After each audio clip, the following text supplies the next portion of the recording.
Okay, I'm going to go ahead and call the City Council joint meeting with the Parks and Recreation Commission to order for Tuesday, June 11th, 2019. I apologize for those of us that have the backs to the audience. It's not intended, it's just so that we can see the screen, so apologies for that. First, we have public comment. This is an opportunity for the public to address the council, 3-minute limit per person or 5 minutes if representing the official position of a recognized community organization. If you would like to show a video or PowerPoint, it must be submitted or emailed by 5 p.m. end of business day to the city clerk, Melanie Anderson, at manderson@sammamish.us. Please be aware that council meetings are videotaped and available to the public. First, I have Tanya Fontana. And I'd ask that you please give your name and address for the public record, please. Sorry. You want to come up here to the podium, and then just make sure that the light is on. So. And speak close to the mic. All right, I'll try. Perfect. Good evening. My name is Tanya Fontana, and I live at 24114 Southeast 34th Place in Sammamish, 98029. Thank you so much for the opportunity to hear me. I am here regarding the Klahani park proposals. I have been 16 years resident of Klahani.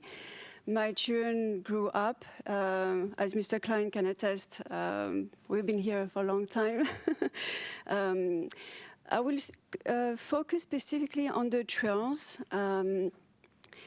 The area of Klahani that is really lucky, that is beautiful, and so particular is the Queen's Bog. Queen's Bog is a wetland protected area, and the proposals from the park number 2 and number 3 are really concerning because they do affect the Queen's Bog greatly. The trails will be completely, especially in the number 3, changed, altered. There was a survey that came out, and people said they were looking for more trails. As I can promise you, I walk almost every day around Klahani, around the greater Sammamish area, and I do not understand the need of altering the trails around Queen's Bog. It's beautiful the way it is. It's beautiful nature. Of course, it would be, I think, a good idea to improve some of the paths that have been damaged by the roots of the growing trees. But altering completely the Queen's Bog, thus altering the wildlife, I don't believe is a good idea. I mean, but as a Klahani resident, I will be greatly impacted also by some of the trails changes proposed. The concern I have here as a resident, as a homeowner, is a few years ago there was a fire in the Queen's Bog. A homeless camp was set up. Nobody knew, and the fire started, and it took a week for the firefighters to make sure the fire was totally stopped. And so I am generally concerned that by increasing the trails, you will be not only affecting the wildlife, affecting our quality of life, but also affecting the Queen's Bog, which is a beautiful preserved area. So I do not see the value of doing that, especially that we have so many trails, sufficient trails around Klahani. Thank you. Thank you. Next, I have Oliver Fontana, followed by Fred Nystrom and Mark Watson.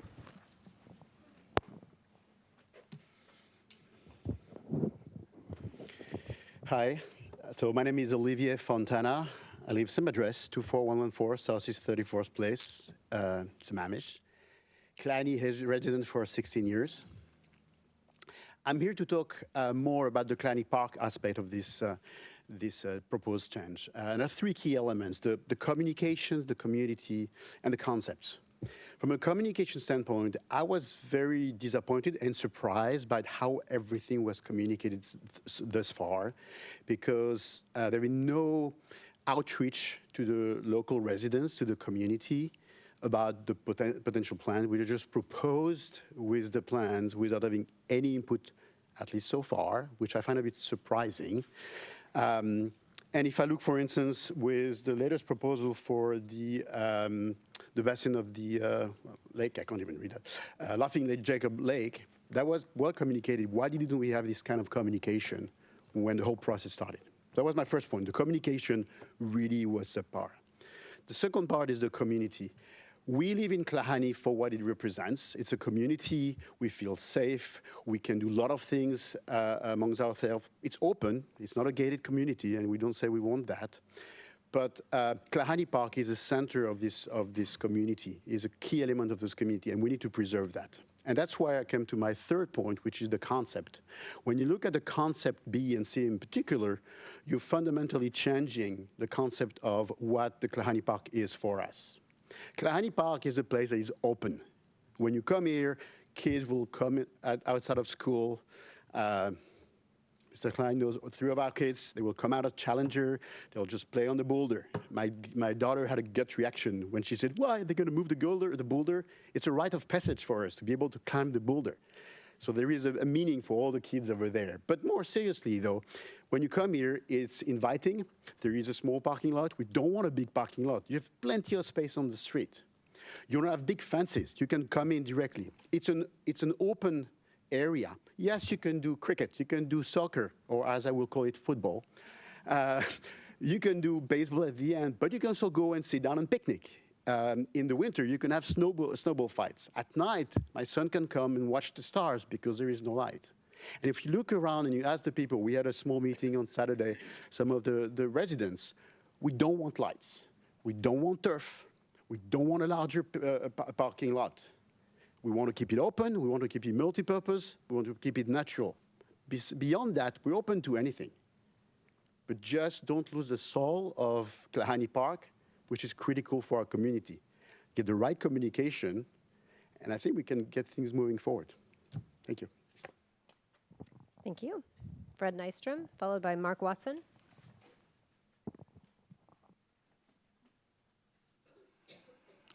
Dear City Council members and the Parks and Rec Committee members, I'm Fred Nystrom, the Association Director for the 3,100 families living in Klahani.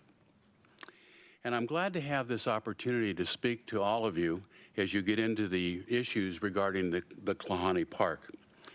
As many of you may remember, Klahani started in the early to mid 1980s. And over that time, the 900 acres were slowly converted into 600 acres of residence and 300 acres of open space. We now have 1,967 single-family homes, 718 condominiums, and 405 apartments, and one very beautiful park. The park of which I might note was part of the permission to build Klahani in the first place, and it went into the King County records as such. Perhaps one of the reasons that the residents are so emotionally interested in this park is because over the years they were told over and over again that this was their park. This park was for their community to recreate in, and it served their needs. And some families were even willing to pay a premium to be close to their park. Now, regardless of how the park changed hands from King County to Sammamish, or regardless of the promises made during the annexation process, the perspective of the Klahani families remains firmly rooted in the belief system that the Klahani families should always be part of that park. I do have to pause for a second and give Sammamish real credit for what they have been able to do with the park since they took it over. It's a vast improvement from what you inherited, and thank you for that. You now have a very well-used park. It houses soccer fields, a baseball diamond, a place for cricket games, and there's some very limited parking, a restroom, and a toddler's play area. But most important of all is a park is natural. There's open space for families to come, toss a Frisbee, throw a tennis ball for their dog, or just enjoy being outside with their family members and picnic. Our residents, for the most part, are realistic. They understand that they don't own or control the park or what happens to it in its future. But they will not easily give up a 30-plus year attachment to their park and to its core role in the Klahani community. Oh, and did I mention one other attribute? They can be a little stubborn and a tad testy at times if they don't feel their opinions are being honestly heard. So let me share with you what I have learned from listening to the residents since this issue has come up. And I think the list is simple. It's 4 points, and I hope you write them down. Number 1, keep as much open space as possible for unstructured use by families as opposed to just team use. Number 2, no synthetic turf anywhere in the park. It's expensive to replace, and it kills all the organisms in the soil beneath it. Number 3, this is an important one because you'll probably hear more about it. No elevated field lights for nighttime play. And 4, preserve only the most limited trail access into the wetlands and keep people totally away from the Queen's Bog. It is not a tourist attraction. We believe that these are common sense and really even metered ways that we want to see the park developed. And we encourage any of you or all of you to meet with us on the Homeowners Association, and let's discuss the co-developing this park in a way to preserve the already well-established sports and use of it, while also making it available to additional Sammamish residents. Thank you. Thank you. Okay, next I have Mark Watson, followed by Melissa Watson.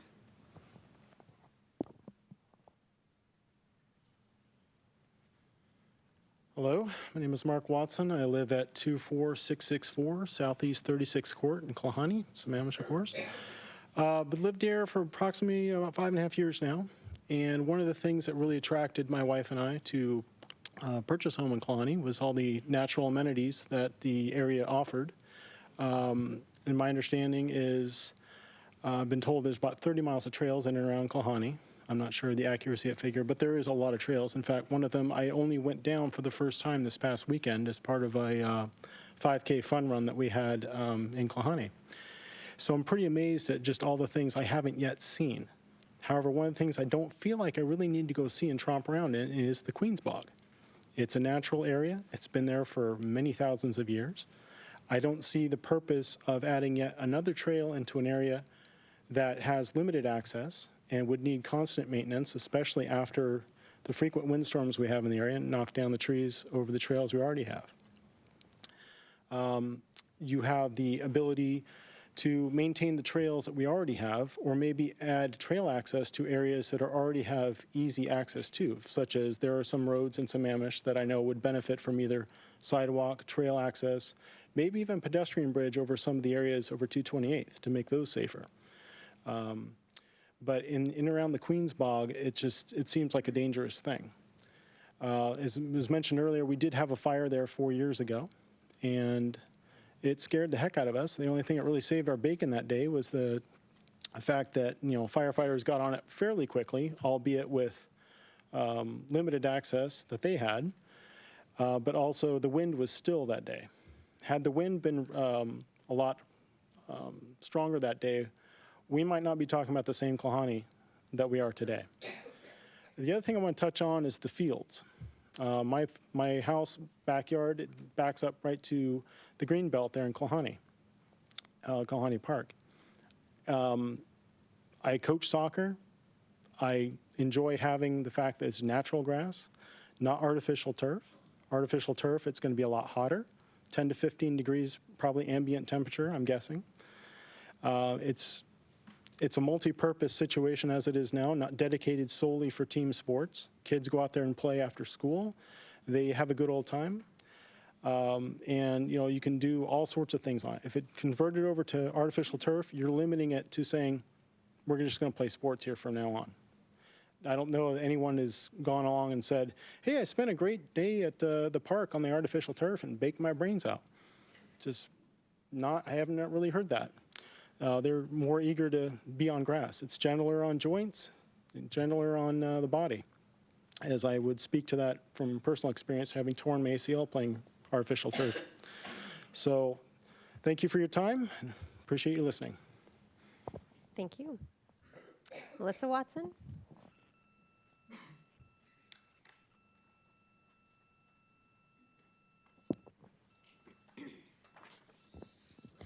Hello, my name is Melissa Watson. I've been for over 5 years now. I'd like to address 3 concerns with the proposed changes to Kalani Park. First, environmental concerns associated with Queens Bog. This is a natural growth protected area. It is a 10,000-year-old delicate ecosystem that we're talking about. Trails or even elevated observation points perches in this area are sure to have an environmental impact to our native plants, insects, birds, and animals. While I'm not aware of any environmental impact studies that have been done as we talked about these proposed changes, I can say unequivocally there will be an impact to the area that the Queens Bog. AstroTurf will have residue that washes up in the bog because the bog is directly below the area where the AstroTurf would be. So how could it not end up in the bog as rain and wind and things would push down there? That's common sense, right? The lights will impact our wildlife, and trails, paved, unpaved, whatever we go with, will bring people into this delicate area. Whenever you open up access to a protected area, you will see an impact. More trash, more noise, more pollution. And this is one of the last remaining truly natural green spaces in all of Sammamish. Is it really worth the risk that we open this up to the public on a daily basis? Number 2, impact to neighbors. My home, as my husband mentioned, is directly adjacent to the park. There's a bank of mostly deciduous trees that separates my home from the park. And in the winter, when the leaves are gone, I can see directly into the park. Like my neighbors, I have no back fence because we appreciate the wildlife that regularly comes into our backyard. When I bought my home, like my neighbors, I understood, it was known that the greenbelt would not be touched. When it came time for us to vote for annexation by Sammamish, I, like my neighbors, specifically asked the city multiple times, what plans do you have for the park and the surrounding area? And we were told multiple times to multiple of our neighbors, no plans, it's a protected area behind it, and the park is not our priority. That was our answer, and yet here we are. The proposed trails are within feet of where I live, and we all enjoy trails. I love to go walking on them, but there are over 30 miles of trails in Kalahani already. If we need more trails in Sammamish, why put them where we already have existing so many trails and upset a 10,000-year-old bog? It makes no sense. Utilization to the park and access. It's clear that we have a community desire and need for more fields. I have young children who play soccer and sports. I know how badly we need fields, and I want them too. But Kalahani Park is not the answer. The park was designated as a small community park. It's off a 2-lane, 25-mile-per-hour road next to a school and a residential neighborhood with very limited parking. There is no way to significantly expand the footprint of this park and add more parking. And so at the essence of it, we're not going to get more field use out of the park. We're just moving things around. It's not going to inherently change it. We're spending money and not getting more out of it. We also have 2 larger parks in our community with ample parking and better access to them. We could be looking at these as viable alternatives instead of focusing on a park that doesn't need fixing. In summary, if you want to maximize the entire city's park usage, I get it. I'm here to make the argument that as your existing Kalahani constituents, which represent 1/6 of Sammamish voting electorate, that is, we are most impacted by this decision. we have the most to lose. And it's your responsibility as our elected officials, as my elected officials, to hear our voices and hear our concerns. It is civically irresponsible for us to ignore the impacts to the environment when we start to change this park. Please listen to us. Leave Kalani Park alone. Thank you. We're going to pause for just a second while we pick up a council member on the phone who dropped off. Our next speaker is Chris Humberson, followed by Rob Young.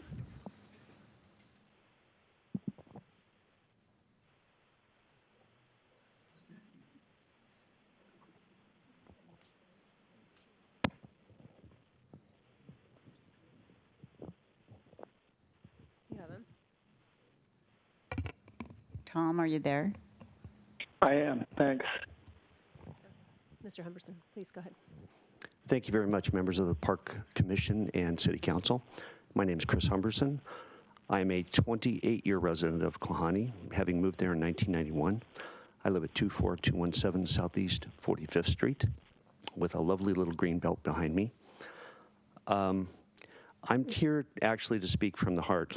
I served for several years as executive director of the State Washington Pharmacy Commission, so I understand your position in terms of trying to deal with the various demands upon you for parks, for usage, as well as the concerns of the Klahani residents. My perspective is a little bit unique in that I'm also an athlete. I started playing baseball at 5 and I'm now 61. There still is a league here that I played with for several years, so I got to experience a number of different sports venues from Kent, Tacoma, Edmonds, all over the city, all over the region actually. I'm also a soccer player, and I spent numerous years playing goalie on the very surfaces that we're now talking about, whether it's natural grass or artificial turf. The other point is, I understand the concerns about the light pollution if we were to put in any types of lighting to allow for night play. I hope that as this progress goes forward, as this project goes forward, that you'll have more sessions like this so that more residents can come and provide their input. I think it's really important for everybody to be heard. There's a lot of concern in the community, my neighbors, friends of mine. I'm not here representing the Klahani Board of Directors, but I do currently serve as the president. So in that regard, we look forward to working with you to find a solution that will work for everybody. And I greatly appreciate the time that you're taking to listen to us. Thank you very much. Thank you. Okay, Rob Young. Well, thanks for letting me talk. I wasn't going to say anything, but I'm going to say something that I want to add on to everybody. But I'm a 29-year resident of Klahani. Really proud to be in the city of Sammamish. I'm at 26144 Southeast 39th Court, Issaquah, Washington, 98029, because there's not a Sammamish post office. Anyway, I just wanted to thank the city of Sammamish for what they've done to the park so far.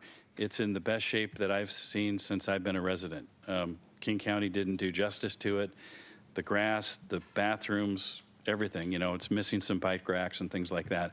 But my goal as a resident and my family is just to, is the park, it doesn't matter to me if things move around, if it stays natural, because a lot of the park isn't used as well as it should be. There's some real desolate areas that's not used, even if the ball field has to move and things like that. My son played ball, both my kids played soccer.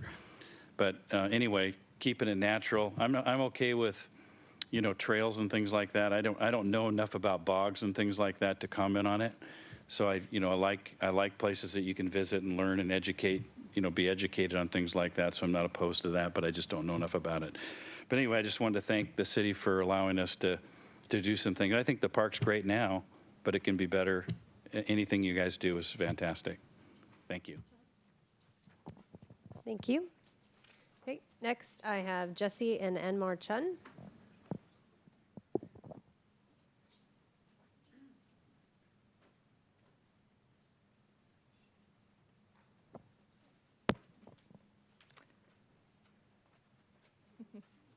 I'm Ann Marchand. This is my husband, Jesse Marchand. We're sleeping toddler, extra speaker. We get an extra minute for that. We live at 3627 248th Avenue Southeast. We always call it Issaquah, but we know we're part of Sammamish, 98029. We live directly behind the park for sort of the neighborhood that's not shown on the other side of Kalani Boulevard. We lived there for 10 years. Our son Reed is also over here. My daughter asked me, before she fell asleep, why we were coming to the city council meeting today.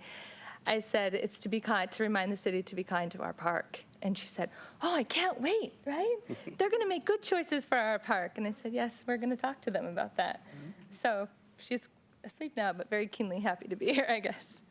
Our main concern is that our daughter and our son's room do face that park. So as the mayor knows, their bedrooms would be directly impacted by any of that elevated lighting that were to come in. We're also concerned about the environmental impacts of the lighting on the environment, the plants, and as well as the insects. Obviously, I'm great at public speaking.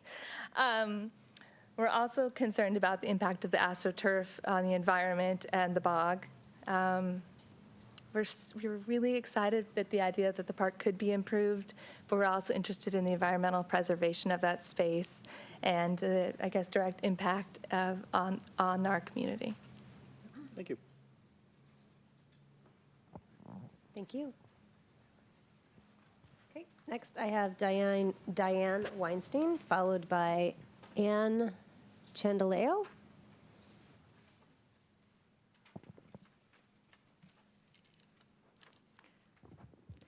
Good evening. I'm Diane Weinstein, 24116 Southeast 45th Place in Kalani. I've been a resident of Kalani for over 30 years. I've also been a volunteer with the Natural Areas Association of Kalani for over a decade. I am requesting that Kalani Park be kept as natural as possible for the benefit of the people as well as the wildlife. This means no artificial turf or lighting. Also, the retention ponds should not be replaced with a vault system, as this would destroy wildlife habitat and remove a significant source of water for the wildlife. I am also very concerned about protecting Queen's Bog, which is a rare and unique habitat. One of the main reasons that the bog has continued to exist and appears to be reasonably healthy is that most people don't know it's even there, and there's very little access to it. Excuse me. As a part of the Natural Areas Association of Kalani, I've seen a lot of damage to Kalani's natural areas from inappropriate activities.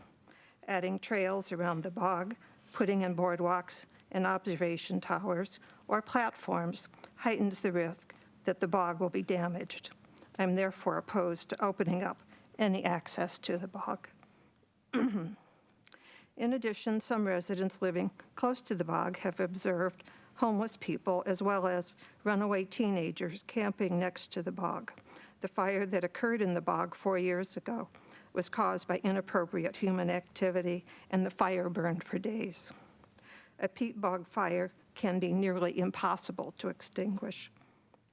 Queen's Bog is irreplaceable. So my questions for the city of Sammamish are, if you build trails and open up areas around the bog, how will you protect it? Are you willing to patrol the area on a frequent basis to prevent damage? Are you willing to close off trails, towers, and overlooks if damage is being done? If there is damage, are you willing to restore the area? And lastly, and most importantly, what if the bog cannot be restored? Are you willing to risk losing it forever? Please protect Queen's Bog and do not create more opportunities for access to it. Thank you. Thank you. Ann Chandaleo, followed by Bonnie Anderson. My name is Ann Chandler. I have been a resident of Kalani for 21 years. I live at 24224 Southeast 42nd Place in Kalani. I also work in the field of horticulture. I want to see Klahani Park stay natural. I am opposed to artificial turf. I am opposed to lights, as I feel that takes away from the quietness and peacefulness of the surrounding area of Klahani. It also will disturb the wildlife that live within the park, bobcat, bear. There have been cougar on the trails. We used to get notices of it when we had our children at Beaver Lake School.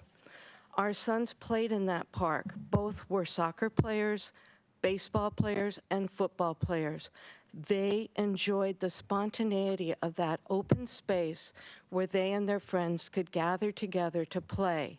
We enjoyed seeing children's soccer games playing in the park on Saturdays. It was simply an area that everyone could use without it being structured in a way that limited the type of use that could occur there. And I would like to see the area remain natural, peaceful, and beautiful, just the way Klahani is. Thank you. Bonnie Anderson. Good evening. My name is Bonnie Anderson. I've lived in Klahani since 1987, so I'm one of the original ones. I'd like to... Ms. Anderson, can we get your address for the record, please? Oh, sorry, Thank you. 24116 Southeast 45th Place, Sammamish. I appreciate the opportunity to speak with you tonight about Queen's Bog. Bogs in general are becoming increasingly rare. Consequently, we're losing animal, fungal, and plant species that are so important to biodiversity and live nowhere else. Queen's Bog is one of the rare and ancient ecosystems that comprise only about 3% of the total wetlands in King County.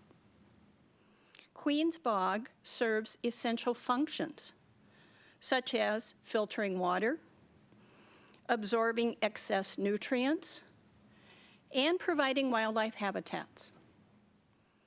However, it also plays a key role in absorption and storage of carbon dioxide. In essence, it functions as a carbon basin, commonly referred to as a carbon sink. Thereby, what it does is it reduces the atmospheric levels of this greenhouse gas. Now, we all know that greenhouse gas has a terrible effect on global warming.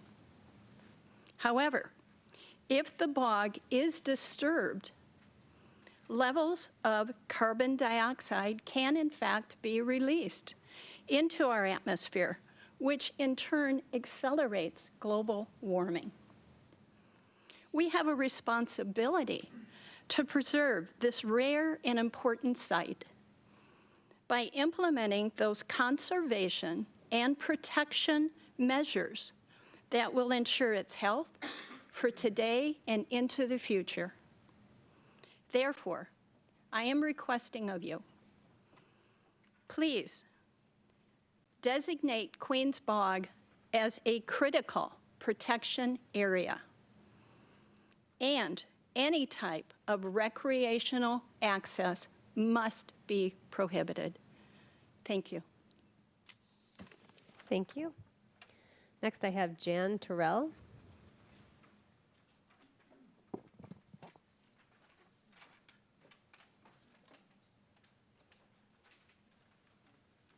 Hi, my name is Jan Terrell. I live at 24233 Southeast 42nd Place. Was Issaquah, now Sammamish. Yeah, so I've been a resident of Klahani since 1993. And I can tell you that when I moved into my home, which is, you know, where Ann Chandler and other people live, there were cows across the street, Pine Lake. Okay, does anybody remember the farmhouse that was there and the cows that were lowing in the morning and in the evening? Does anybody else Yes. And it was just idyllic, absolutely idyllic. I worked in Seattle at the VA Medical Center for 38 years, and it was always, wonderful just coming home to Klahani, even after the cows were shown to go by over here.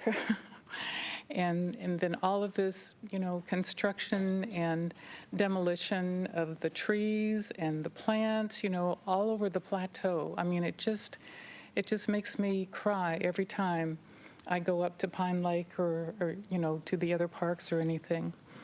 So I guess my plea is, and like other people have spoken to this, too, once you interfere with something that cannot be replaced ever again, that is going to be a huge, huge loss.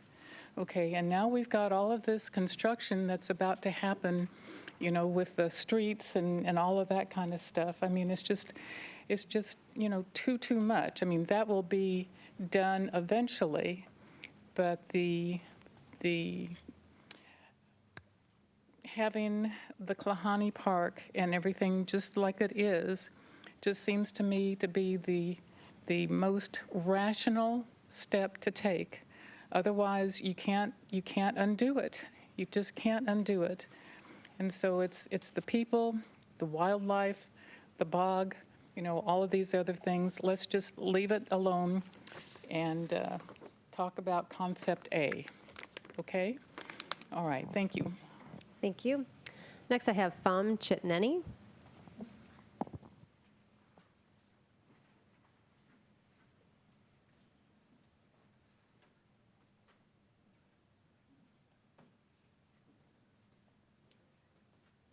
Hello, everybody. Good evening. Thank you for the opportunity to talk. So I live in 23818 Southeast 41st Street, Sammamish, for past 14 years. And I'm here to represent cricket community in the city.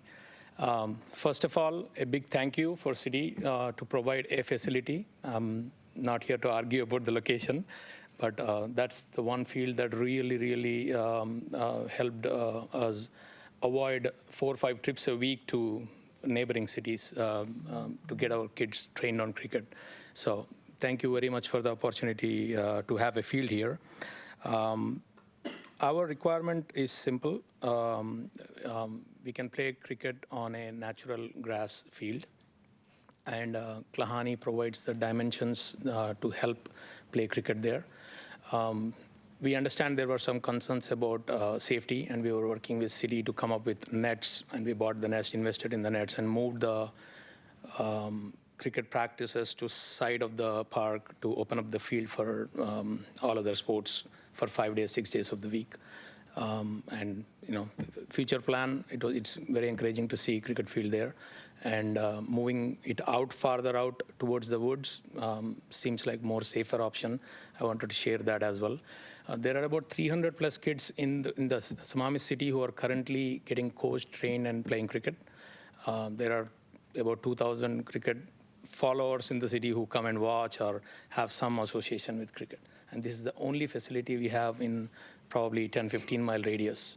So, anything we are willing to work with city parks, and come up with safer options or whatever we need to do. But even though the demand is like 3 times what we are using now, we at least would like to keep the current use, which allows us to run the kids coaching programs and serve the cricket playing community. That's the request. And once again, thank you for giving us the time. I just wanted to share the opinion here, and thank you again. Appreciate it. Thank you. Next, I have Mary Wichter.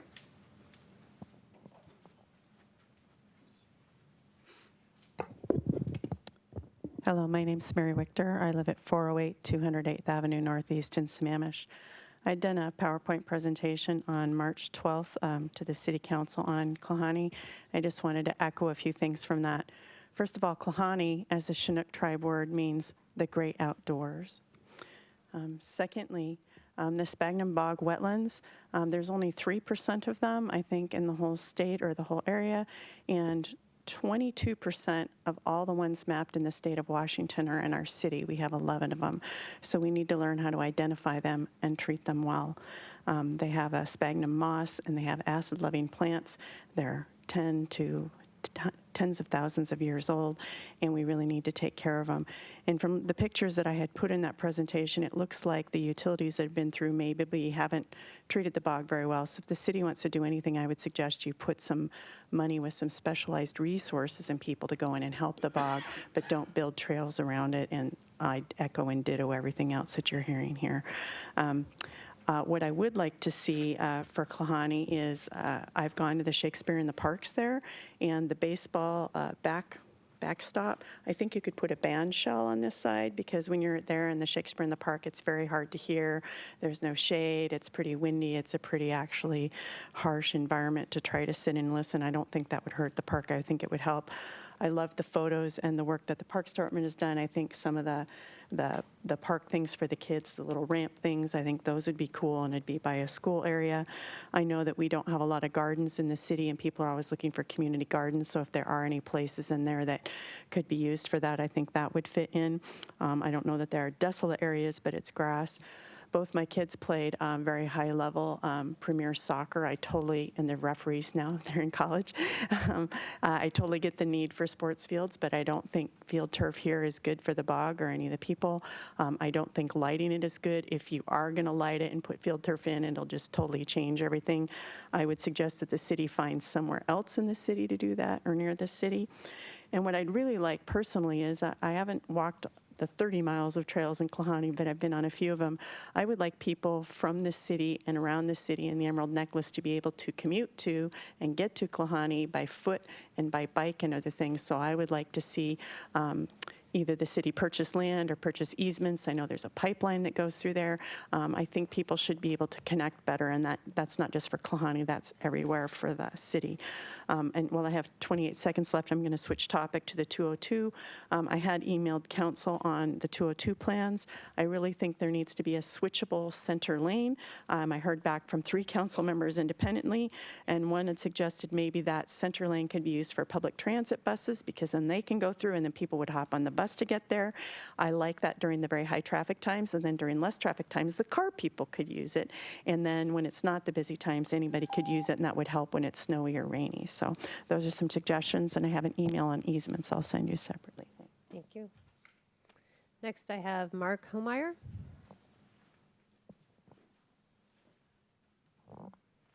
And while Mark is making his way up, that is the end of my list. So if there's anyone else that would like to give public comment, I would suggest kind of queuing up along the wall here. Good evening. My name is Mark Homeyer. I live at 24301 Southeast 34th Place in Klahani. I've been a resident for 11 years. I oppose, in the strongest terms, any development of Klahani Park or Queens Bog. I respectfully, especially reject artificial turf and lighting. During the lead up to the annexation vote, as residents were being courted by Sammamish city officials, many of us were told very plainly that by the mayor and the city manager that Klahani Park would not be developed. Yet here we are today. For my part, this city council has work to do to rebuild my trust. Mr. Valderramos, is that correct? Valderrama visited with Klahani residents at Klahani Park this past Saturday. Thank you. We appreciate your time. During that meeting, I understood you to say that road improvements and traffic control ranked 4th or 5th in terms of city priorities, while parks ranked number 2 behind public safety. These priorities, to me, seem terribly misguided, given the community growth and the daily traffic issues we all face. Finally, I understood Mr. Valderrama to say that on the issue of Klahani Park, that the view of the city council is that Klahani residents need to pull their weight. I take exception to that statement. Klahani, as I understand it, represents 1/6 of the Sammamish population and a significant block of the Sammamish tax base. What I and other Klahani residents expect is for the city council members and the city of Sammamish to live up to their promises to represent Klahani residents. Thank you. Thank you. Can I make two corrections? Sure. One, the first and second priorities were quality of life. I'm being told over here you're not supposed to comment. Oh, okay. Well, I just wanted to correct those. Okay, if there's anyone else that would like to speak, go ahead and come to the podium here. I do. My name is Amy Ritchie. My address is 24420 Southeast 34th Place in Klahani. Okay, so I'm here today to ask you to leave Klahani Park alone. There are 3 options of proposed changes to Klahani Park in front of you, and while there are elements of all of them that I dislike, I'll be focusing on Park Option 3, which includes synthetic turf, artificial lighting, and extensive paved trails. Option 3 will damage Klahani in a number of ways. Not only will it cost money that could be spent better elsewhere, it will also cause safety issues, environmental problems, and will detract from the current neighborhood feel. I want to drill down on field shortages. In many discussions about the park, proponents of Option 3 point out that we have a field shortage crisis in this city. Our children need more fields to play sports. Artificial turf is necessary because natural fields get muddy in winter.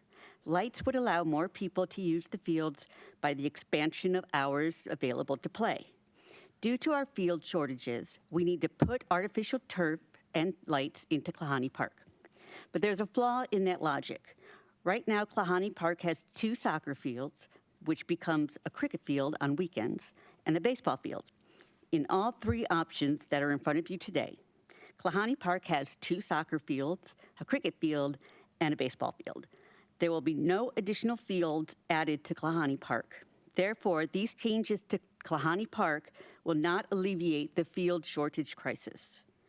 So we won't be adding new fields, but proponents of Option 3 say there is still a need for artificial turf fields, so our kids can play sports during the rainy months. Sorry. Okay, I'm not an expert on the safety of artificial turf, but let's go with the assumption that it is 100% safe. Why put it in Klahani? Klahani Park is surrounded by homes. Lighting and extended field times will directly affect residents. You will have to rip out a grass field to install turf, so rip out a grass field in Beaver Lake Park or Pine Lake Park or any other park in the city that does not have houses adjacent to it, that are not next to a walking elementary school, that have ample parking, and that have entrances off of arterials instead of a 25-mile-per-hour neighborhood street. Klahani is a beautiful planned community with old-growth trees, over 25 miles of trails, and a 12,000-year-old bog. Klahani Park is not the park for Option 3, and I ask that you remove it from consideration. Thank you. Thank you.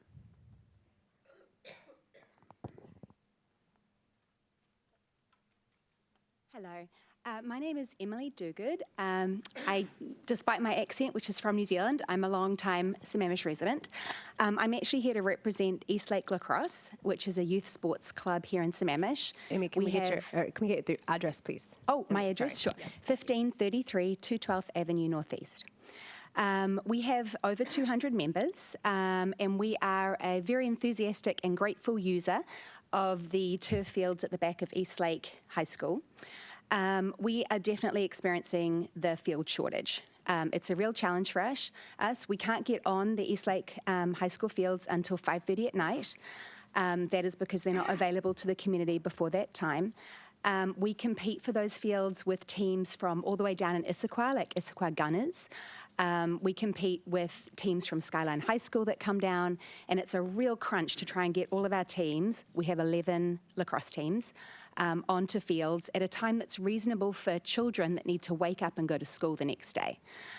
So we have had occasionally 5th graders up until 9 o'clock at night at practice, which is super late. So it would really help us so much if we could have turf lit fields put in at Klahani.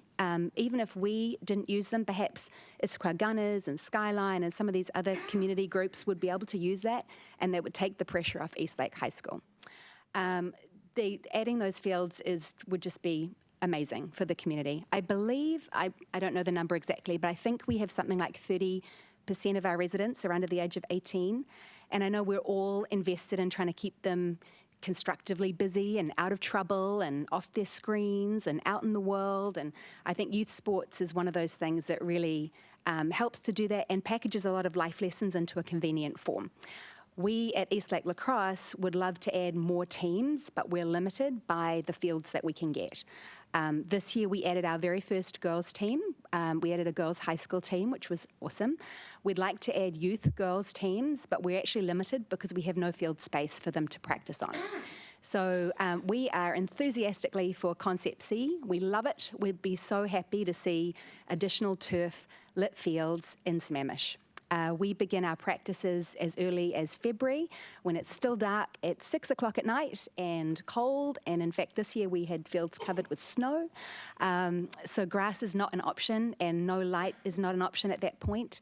And so that would just take so much pressure off youth sport field scheduling and would also allow us to add more teams and serve more children. Thank you very much.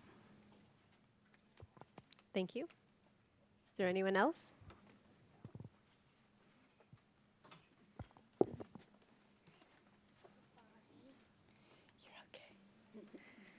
Hi, Karen Herring, 23684 Southeast 32nd Way, and I'm Sam. Hi, Sam. Sam and I got to enjoy a little soccer game in Klahani on Saturday. It was fun, wasn't it? We like natural grass because it's more fun, it's safer. And I want to say that safety was not checked on this agenda item again. It was not checked on any of the 3 on our agendas tonight. So that's weird, isn't it, Sam? Don't we want safety in everything in our city? Yeah, we do. So artificial turf, no. Lights, no. You know what? All the parks in this city close at dusk, so why do we need lights? I am here for the birds, the bees, the flowers and the trees, the wildlife, the Queen's Bog, and the Laughing Jacobs Creek, which is a tributary at the end of all that runs off of Klahani Park. So please protect our environment first. Thank you. Thank you. Thank you.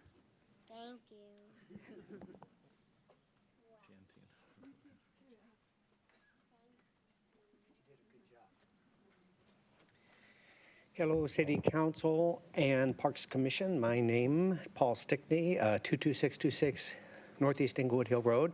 And Karen Herring took one of the 3 comments I had about safety not being in the plan. A couple other comments. I don't see fire suppression. And there was issues with fire in the Queen's Bog a long time ago. It's hard to put it out.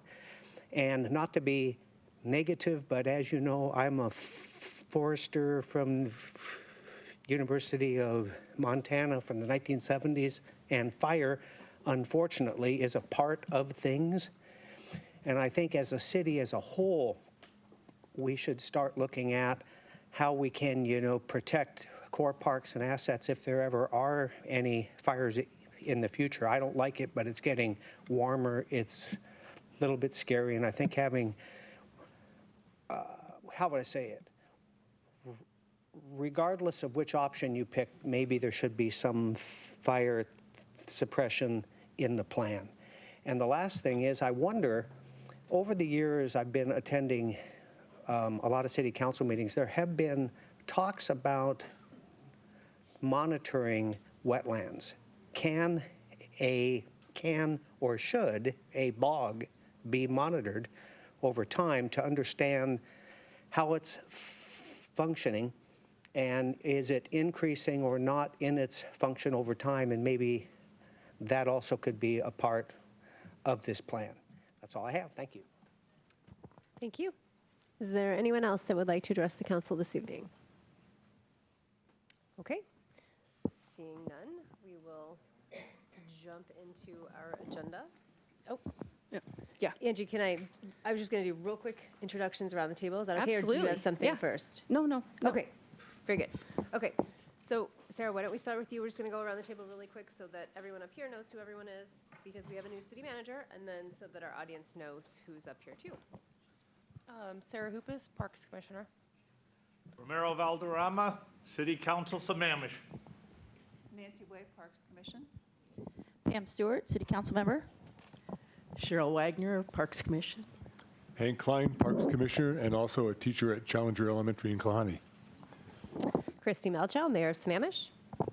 Rick Rudametkin, City Manager, Sammamish. Jason Ritchie, Councilmember Sammamish. Is that where we are? Yeah. Sid Gupta, Parks Commissioner.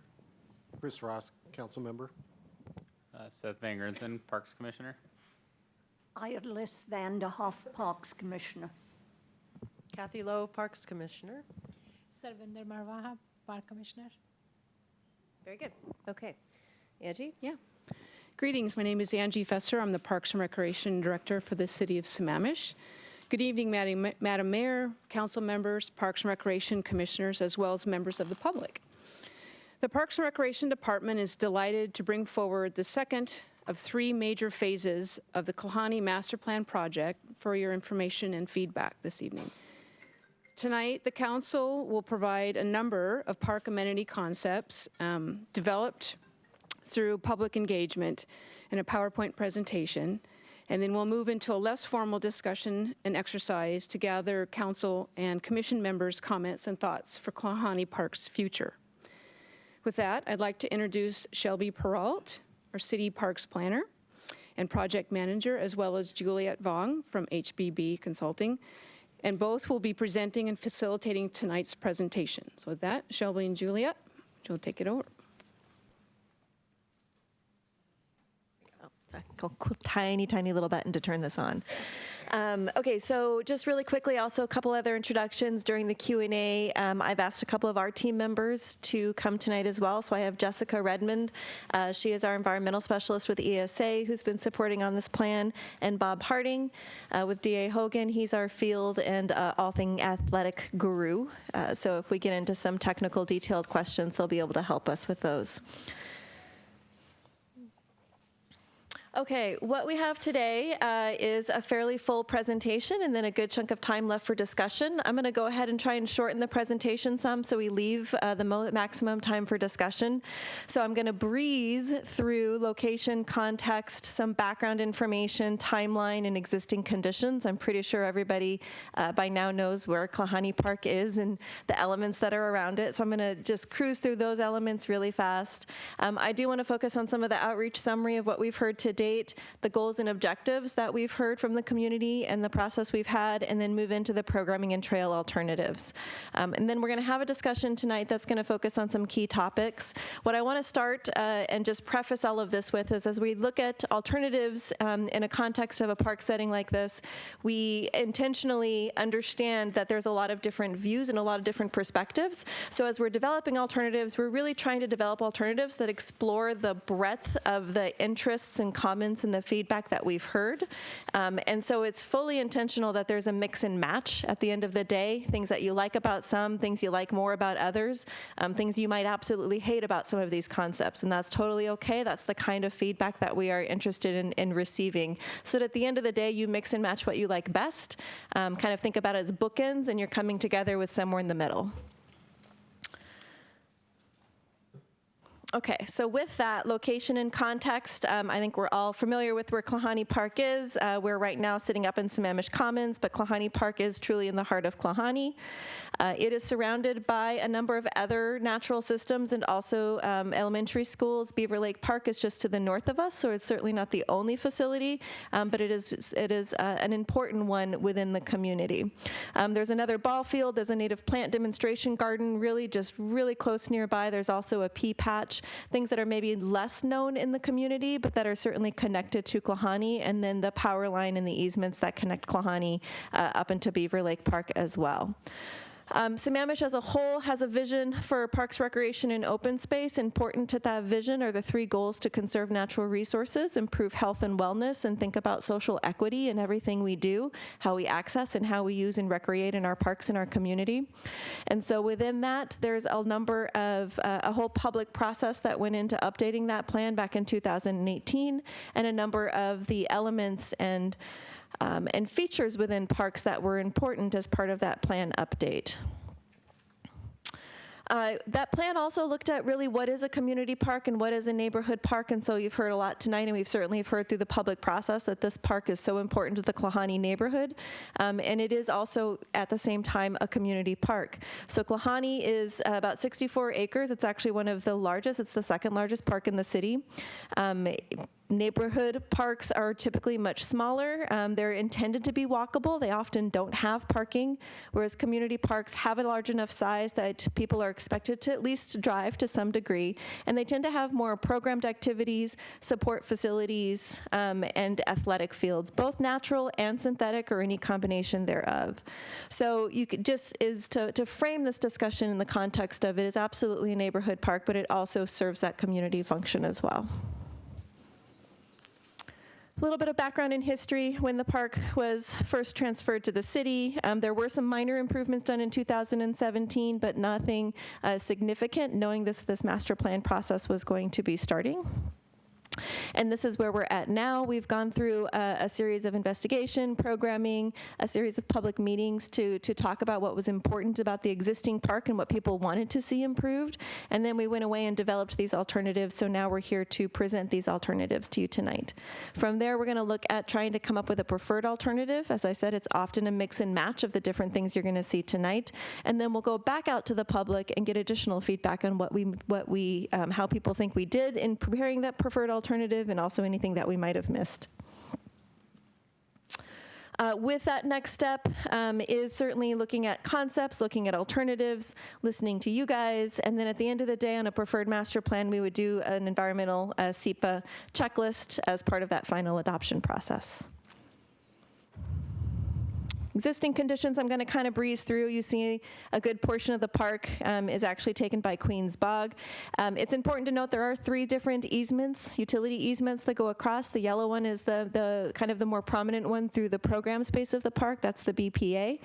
It's also the King County Trail and the Plateau Trail. It's the major trail connection through Klahani.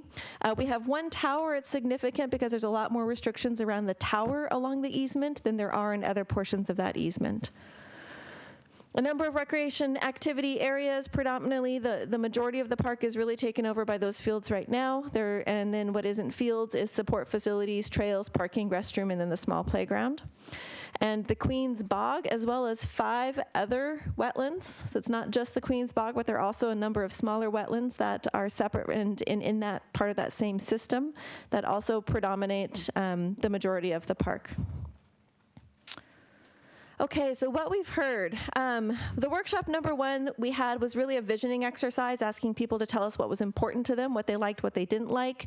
You can see the major topics: protect the environment, more family activities, more gathering areas and event spaces, places for people to gather, to actually celebrate, to have those community events, more community garden areas, and ultimately to balance the passive and active activities. I think these core principles were really consistent amongst all of the outreach that we've had so far.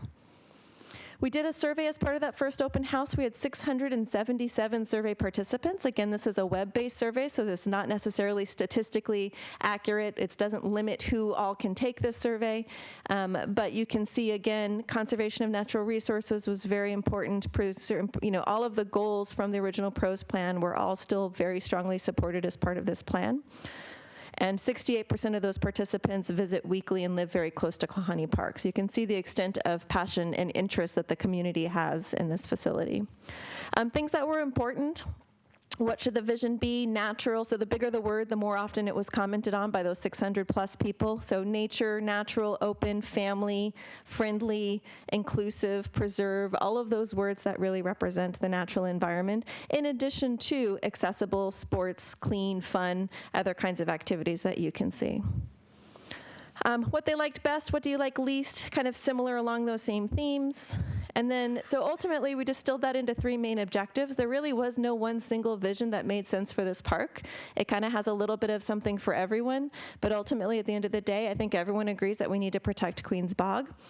They wanted a place to gather and celebrate, to come together, to celebrate culture, diverse backgrounds, build memories, really have a place to be with their families, and to balance those passive and active activities. There's been a number of discussions about the Queen's Bog and what happens, how does the field, how does the parks actually affect Queen's Bog, and what's the connection between the two. So I want to pause on this slide for just a minute. Queen's Bog, as you've heard tonight, is one system. It's a very important, very historic system, and you simply can't replace these types of bogs. One of the greatest factors that lead to the decline of the bog systems is stormwater. Stormwater affects the acidity in the environment, and that acidity is very important to how and the plant species that make those bogs so unique. So as more stormwater is uncontrolled, particularly uncontrolled stormwater that goes into that bog, that can cause those long-term effects. So when we look at Queen's Bog itself, you can see by the orange dots the number of both direct discharges, or those orange dots that you see on this plan, that exist around the entire perimeter of Queen's Bog. And then there's also those arrows represent the indirect discharges. So those indirect discharges are overflow. So the stormwater system, in theory, and for the park itself, collects into that stormwater pond. That stormwater pond, for the most part, handles most of those storm events, and it naturally slowly releases into the environment. Those overflow events that go beyond what the stormwater system was designed for discharge directly into Queen's Bog. Not only the overflow for our park, but as this park was eventually developed as part of a much larger community development, the overflow for the adjacent school goes directly into our Queen's Bog. The overflow from the wetland from the rest of the school that doesn't go directly into Queen's Bog goes into their wetland that's adjacent to us. That wetland then also, if it's going to overflow, overflows into Queen's Bog over and across our site. In addition to that, there's overflows from the other portions of the community and other stormwater systems. You can see the arrow off to the far side. My map doesn't work, so you can see the arrow off to the left-hand side in the upper corner of the park. That also is a stormwater system that overflows, and then all of the red dots are stormwater discharge points from the road systems around the park. So we are one of multiple systems that come into the Queen's Bog, and there is a separate process that the city is starting to look at right now to look at the whole watershed system and look at its effect and what we can do to improve that long-term effect onto the bog, not just Queen's Bog, but within this larger watershed area. So it's something we are certainly aware of, and certainly something that stormwater and improvements as we continue to improve the bog or improve the park can support improvements to that Queen's Bog. So what can we do to support Queen's Bog? The number one thing we can do is to redirect that stormwater. Redirect that stormwater through rain gardens, biofiltration swales, and infiltration areas. The key is to treat the stormwater before it gets into the bog. Reduce those overflows, make sure our stormwater systems handles the capacity that we would have to design to today that they didn't have to design to when the park was originally constructed. Key proposed improvements out of the wetland and the bog, improve the buffers, get understory vegetation, and educate about the importance of the habitat. So these are all things that, that we want to focus on as we look at towards those improvements. Okay, some programming opportunities. These are the same photos you saw at the back of the room. They're just elements and examples of what people had said was important as part of the park. So I'm just going to flip through these so you get a sense of the types of things people were interested in seeing at the park from that early process. And this is an example. This is a map that basically just shows how the fields are currently used at the park. So you can see that it is completely used by multiple groups throughout the year. There's a lot of overlap between those groups, which kind of leads towards that multi-purpose function that exists there now. They are fully scheduled, and all of these organizations consistently have an estimated about a 5 to 10% estimated growth moving into the future. Councilman Valderrama, you put your 10 card up, but can we wait till she's done, or is it? We can. It's about the bog, so that's why I was Okay. raising. I think But I she's can trying to wait till get you through finish. this to give us that 40 minutes. Can we hold? Is it okay? Are you okay holding questions? Okay, perfect. Thanks. Okay, so what I'd like to do now is just walk through these different concept alternatives. Like I said, they're intentionally created to sort of frame the bookends of what the possibilities could be and to support a discussion of then what those possibilities, what do we really want to happen here. So concept A basically looks at the existing fields. The goals of all of these concepts were to create, so essentially the way this is now is you have the fields take up a large portion of the park right now. The only spot you really have left for family activities is the little tot lot, 2 picnic tables, and the restroom. The open space that's not dedicated to those fields, it would be open when there's no fields in use, but when those fields are in use, you have a small area that's off to the back, on the back side of the ball fields. That's kind of irregular and sort of a lot of damp and drain, kind of poor draining area. That's the open space. So a lot of our goals in creating these alternatives was to look at, is there a better orientation, a better location for these fields that would create and result in usable open space even when the fields are in use, so that those heavy weekend uses, when the fields are fully scheduled, there is still space for you to come down with your kids and just throw a Frisbee. So that was one of the main goals. This alternative does that by taking all the same uses that we currently have, reorganizing them on the site so that the ball field is actually closer to the road. What that does is it allows us to actually create the full size of the cricket. So right now it's actually kind of a squatty cricket pitch. They can do full games for youth, but the adults don't quite have enough space to safely play a full game. They're limited in the overall size of that outfield. So this actually maximizes the full size of the outfield, keeps the same 2 soccer fields that overlay and would be all natural in all cases. What it allows us to do is it keeps the rock where it is, it keeps the existing trees by Klahani Boulevard right where it is, but it expands the playground, it keeps the restroom, it actually has enough space to carve out a picnic shelter and a little bit of a gathering area, and then you have a space almost the same size as your ball field outfield for just pure informal activity at any point in time. Reorganizing the field then would require us to bring the stormwater facility up to current code, so it just modifies and expands that stormwater facility to bring it up to current code in order to treat and detain all that stormwater that would come from the proposed improvements. There is a loop trail that goes around everything. Everything stays within the existing tree line and nothing goes into the buffer areas. And that's the same for all of these different improvements. All of our facilities improvements stay outside of the buffer areas with the physical improvements. I will say there's a couple concepts where grading might end up going a little bit into the edge of the tree line, but not into those buffer areas. So we're preserving the wetlands and we're preserving the wetland buffers in all of the cases for these concepts. We also don't reduce the number of fields in all of them, but as was mentioned, we're not adding new fields, we're just consolidating and reorganizing to try to get better use and, more importantly, to try and carve out space for those informal activities that also occur. Okay, different sections. I'm going to flip through these pretty quickly because we can always go back to them, but you get a sense of what the scale looks like and also what the elevations are from the upper elevation of where the fields are at down to the low point of the detention ponds and then back to the berms into the bog area. Section C would be actually heading towards that bog. You can see the forest environment and the scale of the trees in the context of where the ball fields would be. And then concept B then looks at keeping essentially the fields roughly where they're at now for the soccer and the cricket. It does, again, keep to a full size of the cricket pitch, but it keeps them closer to Klahani. These are all natural fields as well in this option. It does move the baseball field, and the main reason for moving that field is it creates an opportunity then to create a playground, an open space, and more space for a natural stormwater system within the heart of the park and still fairly close to the parking lot itself. We did hear parking. We've heard at the beginning parking is tough. Parking is a lot of parking on the street, but there's also a lot of kids that run across that street in order to get to the playground or get to their games, and so some safety concerns. We looked at, if you were to improve parking, what could you do? So this option expands the parking a little bit further north, but still stays within that power line easement area.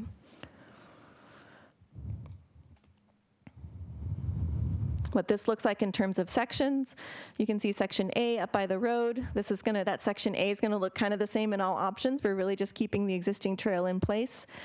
Section B cuts through the detention pond. What this does is it actually makes a much more natural system, so it creates more a series of rain gardens, allows more infiltration into the stormwater, so it treats everything before it goes into any overflow into the bog, and then maintains that forest character. The section through to the bog stays roughly the same. Again, it's the existing tree canopy. We don't extend into that existing canopy. In section D, you're looking towards the power line. So you see the terracing of the slope at the playground to start to terrace and pick up some grade going back down into the power line area. And then what that looks like at the street to Klahani as well. Okay, concept C.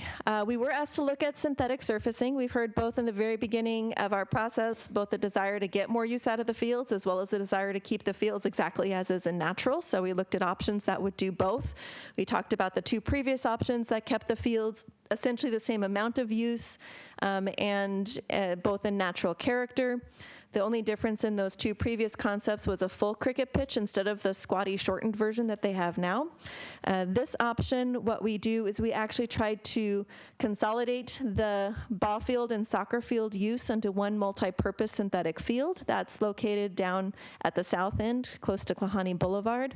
And then the cricket pitch then becomes its own separated use up at the north side. What that does for the cricket pitch is, again, it keeps their same natural surface that they have now. It is further away from and more protected for those balls, those ground balls that they hit. It's further away from the rest of the programmed uses of space, so we do alleviate some of those safety concerns. It does push that synthetic field, though, closer to the street, which was a really high concern. The playground is still larger than what it is now, but it certainly is not as gracious as some of the other concepts that we've shown. We still have picnic tables added. We have a kind of a sloped lawn for informal events and both the formal events that you have out at the park. But again, the main difference is the cricket pitch and the synthetic surfacing. So what that looks like from a section standpoint, one of the other main components, and you see this really in section B, in order to have space for both of those facilities and to be able to still maintain the same amount of use of the fields, you actually do need to expand into what is currently the stormwater facility area. So in order to kind of fill in, we terrace that a little bit more. We have to fill it in. We would have a large wall, and you see that in section B at the edge of this. So in order to maximize that sports use and still have space for all the other things that were important to us, it does fill in the pond. This would be the option that I think you heard from the public comment that would have to have stormwater in a vault below grade. It would still slowly feed into the natural system, so all the same amount of water would eventually get to the bog after it's treated, but it's treated below grade in a vault instead of an open natural system. We were showing lights on this field. You heard a lot about the lights today as well. So you see the spill and you see the scale of the lights in that section C, kind of the scale and the context of those lights in relation to the trees. And then we were going to talk a little bit more about just the fields and the difference. We had a lot of questions leading up to this council meeting and as a result of that last open house about natural grass and synthetic surf. What is the benefit? What are the environmental concerns? What really happens to the use that you can get out of those fields? I'm going to highlight a few things on this slide. So natural grass certainly has kind of the soil bacteria and the soil microorganisms that you heard tonight. It does have between mowing, so you have the carbon emissions from the mowers, you have fertilizer, pesticide use. It is a permeable surface for a stormwater filter. And it is biodegradable, obviously being all natural. The downside is there is a very high water use, but you do have all those natural bacteria as part of that system, that whole ecosystem to process the organic deposits. It does require an establishment period, and then from a functionality standpoint, you have to rest it occasionally. You simply have to keep use off of it in order to rehabilitate those fields. And then the use itself is very limited by saturation during the rain events. So those are the big downsides. There's still a lot of fertilizers and pesticides. It's a high water use, and you do have to rest it. The pros, it has those natural bacterias. It's an all-natural system, and as you've heard tonight, a lot of concerns around that. The synthetic surface, has the potential to be recycled, so there is a possibility as you do have to replace that surface, but it is costly. It's one of its big deterrents is that it does retain heat, so one of the things you heard tonight is it is warmer. It does contribute to a warmer environment, and so the stormwater that does run off of that system is also warmer. So as that goes into the stormwater pond, it has to be held and sort of contained until, as part of that process, it cools back down to a normal temperature before it's again released into the bog. It is not a chemical-less system. There are chemicals that may be required, in particular as spot treatments to disinfect. So if there is an event, an unfortunate event that might happen on a field where you get blood or other bodily type fluids, occasionally you do need to use chemicals to treat those. Those chemicals are on a surface that is permeable, and so there is the chemical leaching that may require from that use. It does have very minimal water use, except when you're actually going to clean it, but there is no natural bacteria. It is an entirely synthetic system. However, what I will say in this case is the only synthetic system you would use on the field because of the environment around it would be a natural-based infill material. So we would not be using any of the tire, the rubberized, the kind of chemical-rich infill materials. It would be an all cork and all natural infill system. So that eliminates a lot of the regular chemical and the leaching that is a lot of concern. The tracking of the little tire pebbles home, the inhalation of various things that might happen if kids ingest a little bit of that as they're playing in those fields. None of these fields, if it was a synthetic surface, would have any of that, the more chemical kind of rubberized infill systems. So this comparison is based on the assumption that it would be that natural cork system. There is a higher cost associated with synthetic turf. Its installation cost is certainly higher than a natural system. Its annual maintenance cost on a regular kind of per year basis is actually less because you don't have all the fertilizers, and in particular, you don't have the water, which is a high cost to maintaining fields and mowing. But in all your existing equipment you have. One of the other cost considerations, though, is the long-term replacement. So a natural grass surface, about every 20 to 25 years, you need to basically resurface and kind of aerate and replenish some of that base material. And a synthetic turf surface, about every 8 to 12 years, you need to replace that synthetic surfacing. Now, that's not the infill material, that's the surface material only. So it's not as high of a cost, but it is still higher than the long-term replacement of a natural field. The stormwater is treated the same. The local codes require it to be treated the same. Because you put chemicals on your natural fields, they are still required to completely detain and treat those fields and the water that comes off of them the same way you would if you were a synthetic. And the materials, of course, is one of the bigger differences as well of natural versus a cork or other natural infill. But they both have under drain and they both have a sand kind of gravel base as well to support the long-term drainage. All right, lights. We've talked about lights. We showed in those sections kind of the scale and the context of lights. If you were to light the field, those poles are very tall, 70 to 80 feet. Your average tree height out at the park is at least 60 to 80 feet. Some are more, some are less. Again, we're just kind of looking at averages. This is a brand new slide. This was not actually part of your original packet, so I just want to call attention to that. You had a section in your original packet. What the section doesn't really show is the scale in relation to Queen's Bog, so we kind of translated that into this more diagrammatic version. What you're seeing in the graphic with those yellow triangles is the approximate spill of the light from those fields. So what basically happens is within your light pole itself, you have a cutoff fixture, so it tries to limit the light that's behind the light or off your field, and it throws the light onto the field much farther. That's why you get that kind of irregular triangle shape to the light spill. It goes about 50 feet beyond the back of the light. Of course, the lights are a little bit beyond your field, so you're around 60 feet-ish from your edge of your field to the edge of where that light spill goes. And then your light levels go from down to zero once you get beyond about that 50-foot zone. Existing vegetation, the existing tree line, is about 60 feet minimum from where we've located any lights on the field if it was to be synthetic and lit. You have up to 200 feet before the tree line when you head to the north. The bog or wetland is an additional 200 feet further away from that pole. So you're a good 200 to 250 feet from any light. That's well beyond what you would see as a direct light source. Is along Klahani Boulevard, you're a good 50 feet from about the edge of the edge of Klahani Boulevard, but you do have, of course, that road itself. Now, this is just the actual spill of the light itself. There is still, you will see light. You look up when it's on, you're going to see light, but the direct increase in light levels at the surface is what this diagram represents. I guess what I probably should say too, and I didn't touch on this too much, but there is the increased use in the field. So with synthetic surfacing itself is about 50% increase in use. The big thing though is you get 100% increase in reliability. So the synthetic surface can be used whether it's rain or shine.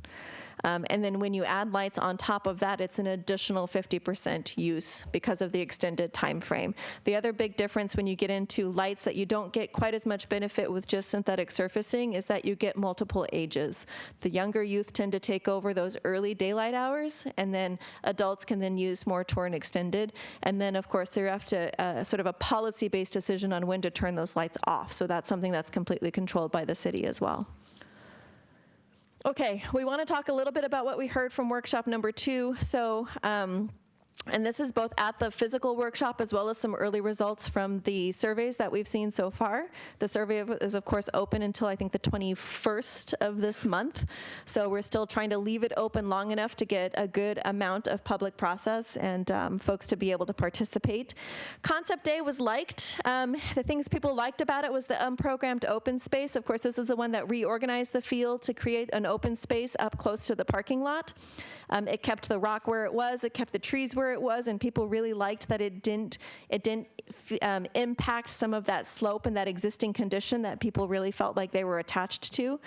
What they disliked is the fencing. So by moving the ball field closer to Klahani, a ball field has at least some level of fencing around the backstop area, and that fencing felt like it started to create a visual barrier at what would normally be an open, welcome entrance into the park. B, people liked, so this, of course, just kept the soccer fields where they were. It expanded the space a little bit to allow the full size of the cricket, but it moved the ball field over closer to the bog. People didn't liked the fact that the efficiency of the sports field created a much larger open space. They liked that it was still natural. They liked the more natural treatment of the stormwater facility and that the play area was able to be expanded quite a bit in that concept. The ball field fences still felt like they were very pushed even further back and out of the way, and it really maximized the use of the space for everybody. I think what people disliked is that the distance of that play area was a little farther away. We took most of that open space and put it into the playground and some sensory gardens, so we had a little less just open lawn outside of the field use. So people didn't like that quite as much, and we started to expand the parking. There were a few comments also that they were concerned about the proximity of the ball fields to the bog. As long as we weren't extending it any further into what was already improved, there was less of a concern once we started describing the relationship to existing conditions. Option C, people liked the artificial turf, field lighting, adult softball. So option C is the one option with the synthetic field. Once we go to that multi-purpose, we could actually get a full-size adult softball and not just the Little League that we have out there now. And that it truly separated the cricket for that safety. I think people just as strongly disliked the artificial turf, the field lighting, and the amount of space given over to those sports uses. They also really felt that the fencing and that artificial turf surfacing would just change the neighborhood character. That it was too much of an impact. It was not natural, so regardless of how much use or whether things were leaching off of it, it's just not a natural surface, and that was a strong concern, and that really it completely changed the stormwater system throughout the whole park. It did expand the parking because we were expecting some expanded use, so people were concerned about that, and then again, the fencing right along Klahani Boulevard just made it feel like it wasn't very welcome. I'm going to quickly flip through the concept alternatives for the trails, and then we're going to bring these concepts up and have a discussion that way. What I will say about the concepts is concept 1 basically leaves all the existing trails where they're at, whether they're informal or formal. The one exception to that is the trail that's closest to Laughing Jacobs Creek off to the northwest of the corner.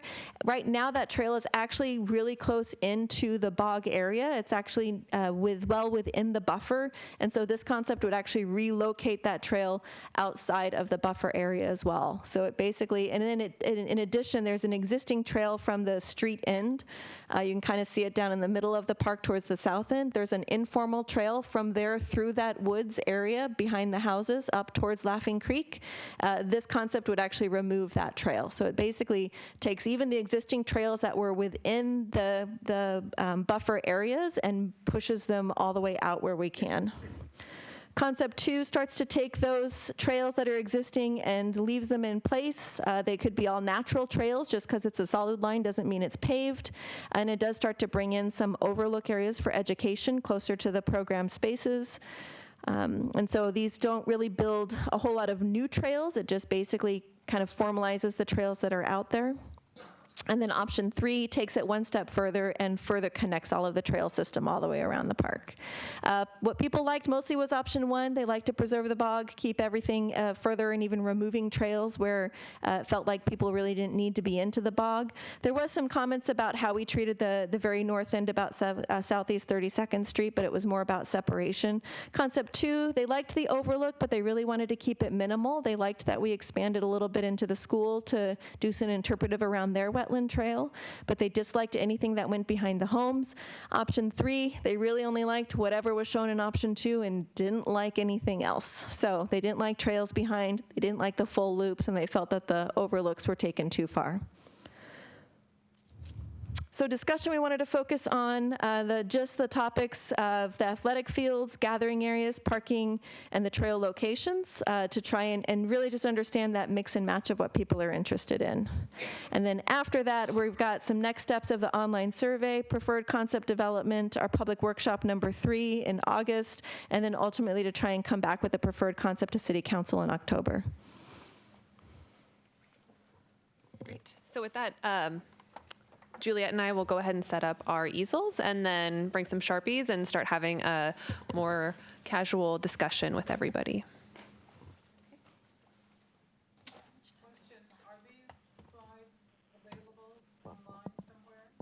Yes, so unfortunately we can't take questions from the audience right now, but this entire slide deck is online right now. Okay.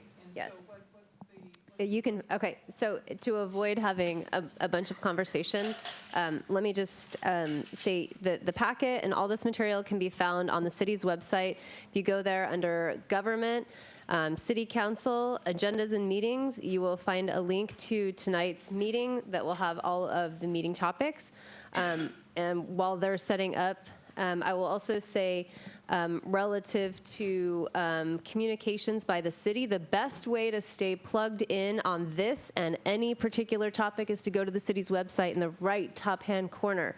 There is a tab that says Join Us, which is counterintuitive. Click that, and it gives you you put either your email address or phone number. I highly recommend using your email address. It will give you a laundry list of subject matter to which you can subscribe.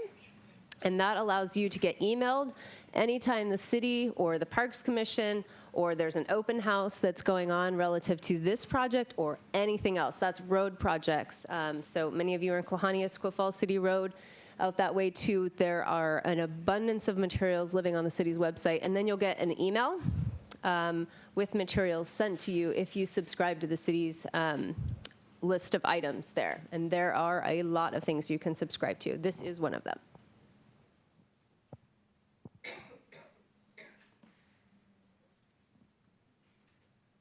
Okay, so we wanted to try and guide discussion a little bit today around the topics. So the topics we wanted to talk about were the athletic fields layout and surfacing, recognizing there's pros and cons to the different ones we've shown, gathering areas, parking, and then trail location. I'm going to try and keep us moving along, so if we get seriously bogged down, I'm just going to try and pause and say, hey, let's maybe move on to some other topics. And then I'll look to you, Ms. Mayor, to help guide a little bit of how much you want to push people further or stay on a particular topic. Sure. Okay, so starting athletic field layout. Does everyone, you know you guys all had them on your screens and had them ability. I can go through them a little bit more. If we need to, or just jump right into comments and questions. I think we've had plenty of time to study it, so maybe we can just jump right into comments and questions. You bet. Councilmember Valderrama, do you want to make I have some issues on the bog and some more general issues. Okay, do you want to go through these three of what we like and dislike before I did some of the other stuff? As it relates to bogs, now would be the time, right? Because the fields are kind of one of the big elements for what we like or dislike related to those, I think would be part of the fields. What I kept hearing here as you were talking is that in all three options, the main focus is to look at informal play areas, activity areas. Is that correct? Did I understand that correctly? One of the main focuses, yes. So what we heard in the very first open house for the community was that while they loved the park the way it was now, there was not a lot of space to gather, not a lot of space for communities. There was no shelter to rent to hold, playgrounds or hold birthday parties. The fields didn't have a lot of places to sit to look at the fields. So that was one focus. The fields themselves was really more about drainage and less drainage capacities, and then the crickets that were kind of just squished for their one field that they had the capacity. And is there any estimate on how much would be an increase for these informal areas? We talked about if you put artificial turf and lighting, we saw the percentages there, which were significant, but for these informal play areas and activity areas, do we have an estimate? 'Cause I'm just wondering, it seems like these are expensive options to go through, and if it's looking at that informal area, that seems like an exercise of futility if we're looking at the bang for the buck. For the fields, I understand, and I've got a handle on what that is. Although, even there, I would like to see, is there a way to combine artificial with natural just to get that extension on an options A or B without going to C, because I think C is a bog too far as I'm concerned, that goes through. So those are some of my concerns as we were looking at. When this came before the council 5 years ago and 10 years ago, the big issue that this council had in looking at was how do we increase the usage of these fields? And some of these I don't see. I don't like that sharing of the fields. At East Lake High School, we have a community field with baseball and soccer, and really you're taking fields out of use because it's either baseball or it's lacrosse or it's soccer, versus right now you have the two soccer fields and baseball. So I'm not a big proponent for that type of an option, although I do understand that adult baseball could take place there. I just think we're not utilizing our resources effectively on that. And then one last question for this round is the trails. Some of your trails, as you had mentioned, are taking advantage of connecting the other areas, but it's also utilizing trail space that's not the cities, that's the HOAs. Has there been discussions with the HOA to start maximizing those use of those trails? All right, so should I start answering some of these questions in order? Because I might not remember all of them. So discussions with the HOA, not formal with the like, will you build this trail? Should we build this trail? It's really Would you give us the right of way? And from a process standpoint, it's really about just what could the use be, and if it's something that's supported by the community, that would certainly be one of the next steps. The HOA and certainly its membership has been a part of the process to date, and that would continue moving forward. In terms of the field use for the informal, we have not done the numbers of like how much additional square footage are we creating. We're creating, right now there's almost none that's not already dedicated for fields, and we're creating a space about the size of a baseball field or at least the outfield. So that gives you a bit of a scale of perspective, which gives us space for a whole lot more picnic, a whole lot more informal use. What I can tell you is that the fields are scheduled on the weekends. They're scheduled. They're completely booked. well, I know the fields are. I'm talking about the informal spaces. So what that means in terms of added use and added capacity is you could still have all that same use, plus have a birthday party, plus have a community event, plus have a big family gathering that wouldn't have space to have those activities that doesn't have space now. So that's something we could look at in terms of square footages that I don't have today, but we could probably come back with some of those numbers. Yeah, I don't know. I'm not rationalizing those numbers for what we're doing. Thank you.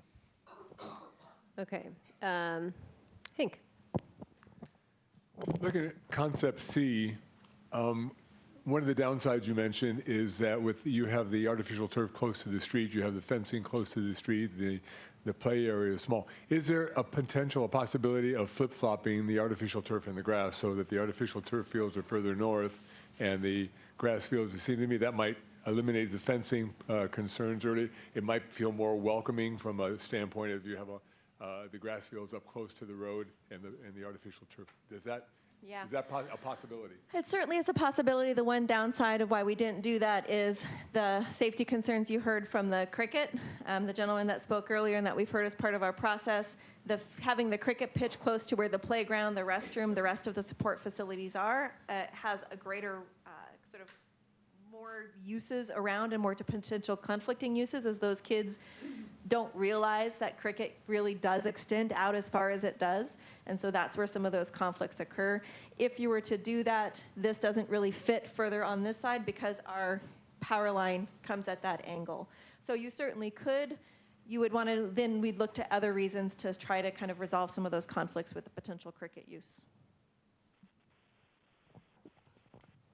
Seth?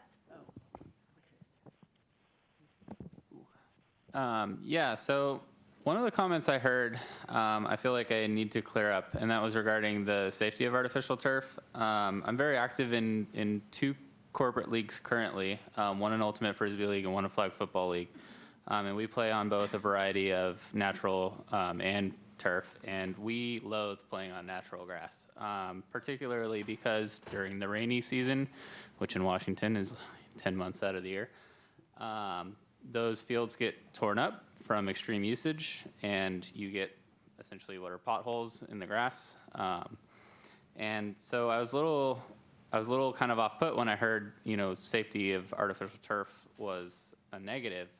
So I did some quick Google foo, and I came up with a litany of studies that posit the opposite, which is one that kind of struck me as significant was one from the University of, I believe it's Idaho's athletic department, Idaho State, excuse me, where it says 36% fewer total injuries on artificial turf, 20% fewer severe injuries, which goes back to potholes tend to cause actual bone breakage, 33% fewer concussions on artificial turf, 15% fewer injuries due to player-to-surface collisions, 35% less time lost to injuries on artificial turf. So while I have no particular stake in this, though I would like to see this park kind of grow into something more like Magnuson, which it seems like C would do, I think it's important to have factual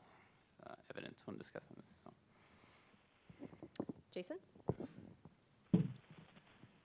Thank you for the time and effort putting into this. I think that this is the most significant effort that I've seen in my time living in Klahani to try to find out what options there are, and I appreciate that.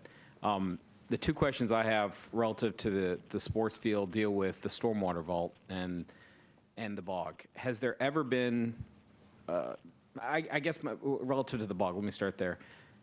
Do we know what's there? Do we know what healthy is, and do we know what healthy isn't?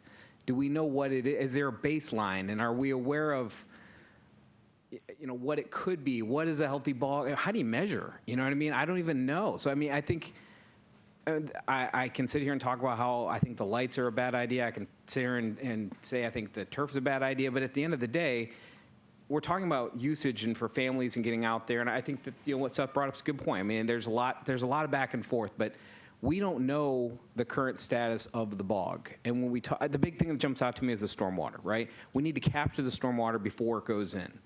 And then what of these plans and what of the park or the athletic field designs maximize our ability to capture stormwater as it's coming down and stop it from going in untreated down into the bog? And even if we don't know what the current status of the bog is, let's just say it's X. I mean, how do we prevent it from getting less than X over the next, our lifetimes, and how would we know? So I put that out there. That's my big question. Okay, so we do have a fair amount of data on the health of the bog. The UW has done a study out and has documented a lot. There's documented species out in the bog. It is not the healthiest, most pristine bog. There are areas that are better than others. The areas where the pipeline has gone through, where you see the ponding is a little more degraded. There's some other areas where other species have started to come in, likely because of the stormwater that's coming through there. So there is documentation. It's healthy. It's not the most pristine, but it's not the worst either. And we can provide some data and go into some detail if there's a desire to do that as part of this conversation. So our folks here could probably go into a lot more detail if we need to. But what I will say for the status of the bog and how do we prevent anything or any further detriment to the bog, stormwater is the #1 element to doing that. We want to keep stormwater out of them. All of these concepts, even synthetic, we are required to fully detain and treat to a much higher level than what happens now. So all of these concepts would improve, or in this case, reduce the amount of stormwater that would be going into that bog directly. We detain to a higher level, we detain for longer, and we treat it better now than what we used to have to do. Now, within that, there is certainly something to be said for surface water and more natural detention, which takes space. It has more habitat value, it has more wildlife value, it is open air, it has educational value than, for example, something like this option, which maximizes all of our available space for use, means we put that stormwater in a vault. It doesn't mean that that water is going away. It is still feeding through with the same overflow system and the same slow release system into the wetland system. So it's still feeding where it's supposed to feed, you just can't see it. And so I think there's something to be said about being open and visible with those uses. Sarah. I spend a lot of time in Kalani. We're involved in baseball. I like the layout of A. I'm a softball coach. My husband's a baseball coach. There's a lot of stuff to haul to a baseball and softball field. And so the thought of B being even farther away from the parking lot than it already is like, you've got to be kidding me. I love the layout of the fields on A, as long as it allows for the cricket. I mean, I always see them out there practicing and love that. In regards to turf, I agree that professional sports teams use turf. They wouldn't use turf if it wasn't healthy for them. So I don't think it's a safety issue. On the turf also in regards to the bog, and I mean, you use chemicals on grass, and I love the idea of using the cork for turf instead of the tires. I don't know if there's any research as to which one has more of an impact. I mean, it's natural grass, but grass just doesn't grow. Like the water, the chemicals. I know what it takes to maintain my own lawn. I guess another thing is kind of on the scheduling for the gathering areas and the. Okay, so we'll come back to those. Thank you. Cheryl? Yes. Back to the organized area, the unorganized areas. Could you point out in each plan kind of the perimeter of where there would be space for unorganized activities? Certainly. So in concept A, we have the field down here in the soccer and cricket up to the north. We have this large space here, which would be all open. It's almost the same size as your baseball field, just completely unprogrammed open space. The playground is about twice the size of what it is now, so it's still expanded. And then you have picnic and other plaza areas around the edge. There's a little bit that happens here that is really geared probably a little bit more towards being able to have viewing, or if you're the kids playing on the field, you might have your birthday party there as opposed to over by the playground. And those are the primary areas. All concepts utilize the space underneath the transmission lines better for community gardens, pollinator species, kind of native plant type demonstration gardens, and that occurs in all three areas. And I have specifically, we located in this option because we can expand it a little closer because the parking is not expanded by much here. In this option, it is reduced, but it could be expanded more if we chose to. The community gardens. Community gardens is a little reduced in size because we tried to expand the parking a little bit within the easement.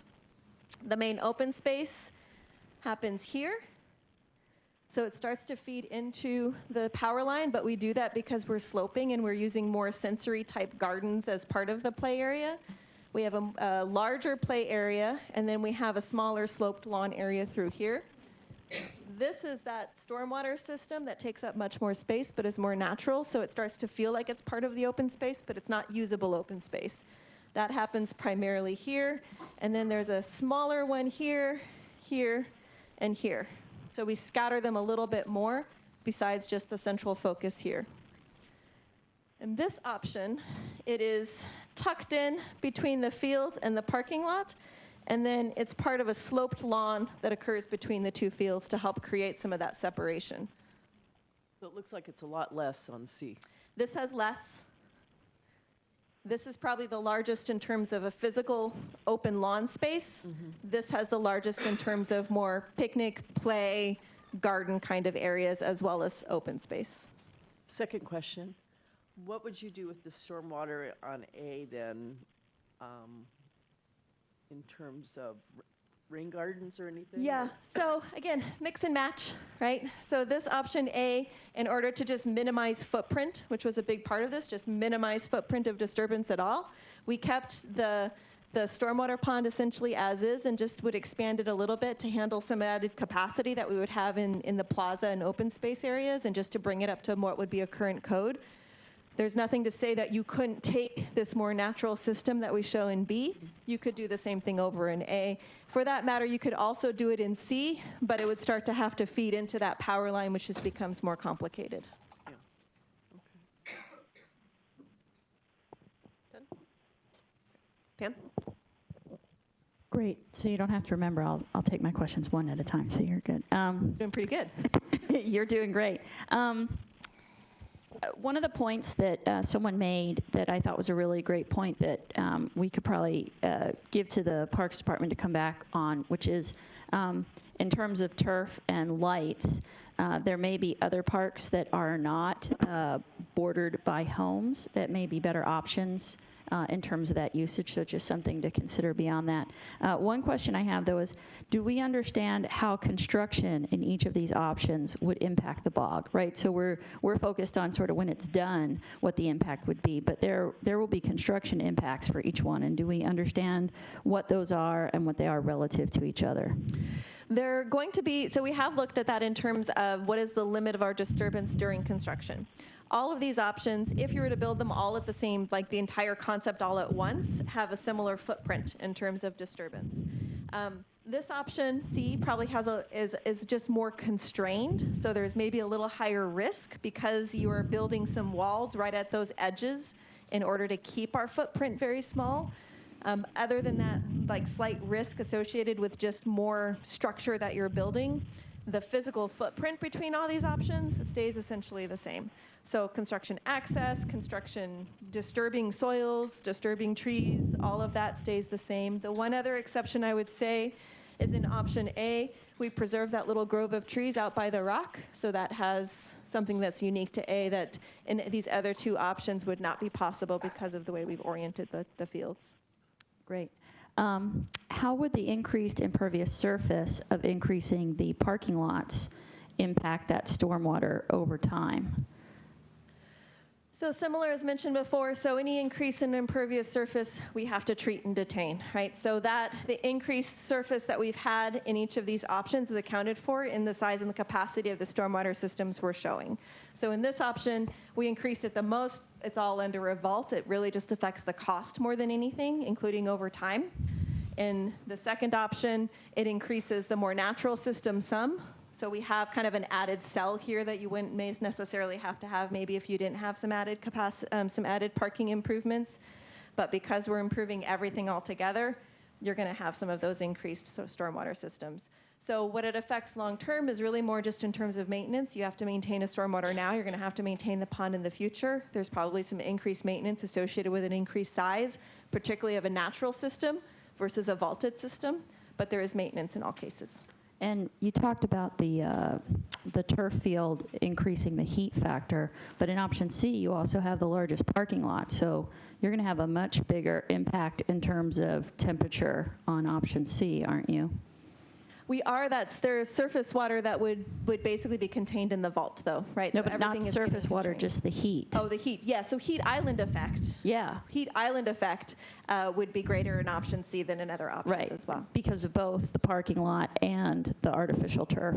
Correct. And then there was a mention, you mentioned that without increasing the parking, that, you know, there are kids that run across the road, but even with the increased parking, there are still going to be people parking in the street. So don't we have to put in pedestrian safety no matter what option we're looking at? Yeah, that is something that we've been discussing as well, and has come up in, we're not showing it on these plans, yes, but Right. it did come up in the open house, was that still was a concern. And that's still going to have to happen no matter how much the parking is. And then does option A create a full cricket pitch? Yes, it does. Okay. And it's my understanding that there are many ways that we can maintain natural fields that don't require harmful chemicals. So I think that if, as we look at environmental impacts, I think that's something we can look at when we, if we go down that path. Another question on option A, is there an outfield fence for the baseball field so that the people playing in the open space aren't going to get hit by balls? That would likely be required, yes. Okay. You'd want to have, whether or not how high you'd want that outfield fence, whether it's a net or a physical fence, there's lots of different ways you can treat it, but there would be some amount of protection you want to have in that concept. There are also, I know that at ESP, there are fences that the Little League puts up when they're playing, and they can take it down when they're not playing. So there are, I think, a lot of options there, but we should definitely have that. For the folks watching at home and the folks here in the audience, you never talked about costs. So can we get sort of what are the relative costs for each option, just so that people get a sense of that? Yeah. Options A and B are relatively similar. Option A might be the least expensive, but not by a ton. These two are going to be fairly similar. Option C is going to be more expensive, both from the synthetic initial installation cost with synthetic, the expanded parking, but also walls and underground treatment is just more expensive. What order of magnitude are we talking about? We haven't done detailed cost estimates like this yet. We just did a master plan of a similar project that had, this was probably maybe a quarter of that size, and we were at maybe almost 5 to 10 million on that particular project. This is a quarter of that size, or it was a quarter? This a quarter of that cost. We did a facility that was a massive athletic facility down in Longview that was probably 4 or 5 times this size, and it cost almost 70 million. This is much smaller in scale. Fields themselves, synthetic or not, are upwards of $1.5 million to $2 million per field, plus playgrounds and other sorts of facilities. So we're easily talking closer to that $5 to $10 million range. And it's a big range because there's a lot of what ifs that can happen within that capacity. Yep. One of our next steps with a preferred concept would be to do a detailed cost estimate with that concept. So I'll try to wrap up. I know I have a lot of questions here, but there are also a lot of things we can do for natural fields to improve the drainage so that during the rainy times they're still usable, particularly baseball. So when it's raining, it doesn't matter what kind of field you're on, you can't play. And for the little kids, I can tell you, having been on the board of East Lake Little League and I was the chief umpire, little kids playing on artificial turf, while I appreciate that there are less divots and potholes, it's actually less safe. The balls move at a much greater speed on the artificial turf. There's nothing to slow them down. And so I don't know that artificial turf is necessarily safer for the little kids, and the playing experience is completely different. So I would think that if we want to go, we heard a lot that people want to keep it natural. I think we can look at things, again, using ESP as an example. Those fields were built a long, long time ago, and I think we know a lot more now. And those upper fields, the ones that are still left, they actually drain reasonably well. So I would just encourage us that as we look forward and consider more natural stuff, I think that there are ways we can minimize the impacts of the rain. Certainly, we play soccer in the rain, but you don't play baseball when it's raining anyway, that we can make those fields, depending on what you put underneath it, drain much faster and much better so that we still can improve the usage of those. So I would encourage us to do that. If there are folks we haven't heard from about the fields, I'd like to move on just from a time standpoint to some of the open space. Well, and then so we can always Chrissy, I got a question. Opportunity to ask questions, so I need to allow everyone to have that opportunity. Sid, you had your tent card up. I understand this doesn't address the concerns that we've heard today about synthetic turf and lights, but on option C, one thing I haven't heard highlighted is that the designated open space is smaller, but that cricket pitch is all natural grass. So when cricket is not playing, and from what I understand, the practice pitch will help alleviate a lot of those scheduling concerns. That whole open space, the size of a full cricket field, will be open for community use. So that's a benefit, and from what we've heard, I don't think the community here feels that that's enough to warrant choosing option C, but that's something I think that is worth considering, that you get that giant community space that we don't see in the other options. Chris. Okay, on the fields, the initial investment's very small compared to the maintenance cost, and especially with active use. And my question is, I took some of the figures from the packet and assumed kind of midpoints. I said grass is an annual maintenance about 100,000, 30,000 for artificial turf. I used the roughly midpoint, about 10 years replacement of artificial turf, and grass after 22 years. I factored in after 30 years, actually, artificial turf is more expensive by about $300K. However, there's a factor missing in these analysis, and that's the revenue. It's mentioned in the packet that turf is revenue neutral on maintenance, and then maybe even revenue profitable. And so what I ask as I go back to come back to help us do a full analysis of the maintenance costs just on the fields is to figure out how much, it's eight months a year for natural grass. What is the revenue capacity with and without lights, extended hours for 8 months versus during that 8 months, and the same for artificial turf. What is the revenue generated with and without lights? So the full 12 months, normal dusk hours versus lights. That revenue and the capacities that can be generated from the fields is critical for us to fully analyze the cost investment and the sustaining of the new park will be from a maintenance and operating cost standpoint in net. So that'd be helpful if we come back later with that information. Iris? I had two questions, actually, if I may. Am I correct in assuming that with options A and B, because the soccer fields are not being converted to turf, they won't be lighted? Is that correct? Correct. Okay. And then the other question is with alternative C, the soccer, baseball are going to be on the same fields. How much of a conflict is that going to pose? Because when I've been out at Klahani, both have been actively used. So the softball field is a larger size than what's out there now. There is still some conflict between even one soccer field and the baseball. So there is an overlapping of use that occurs for a month or so out of the year that would potentially cause a concern. If that is a concept that we do want to move forward, there probably is some we can do to get at least the Little League, which uses the existing field as a much smaller footprint.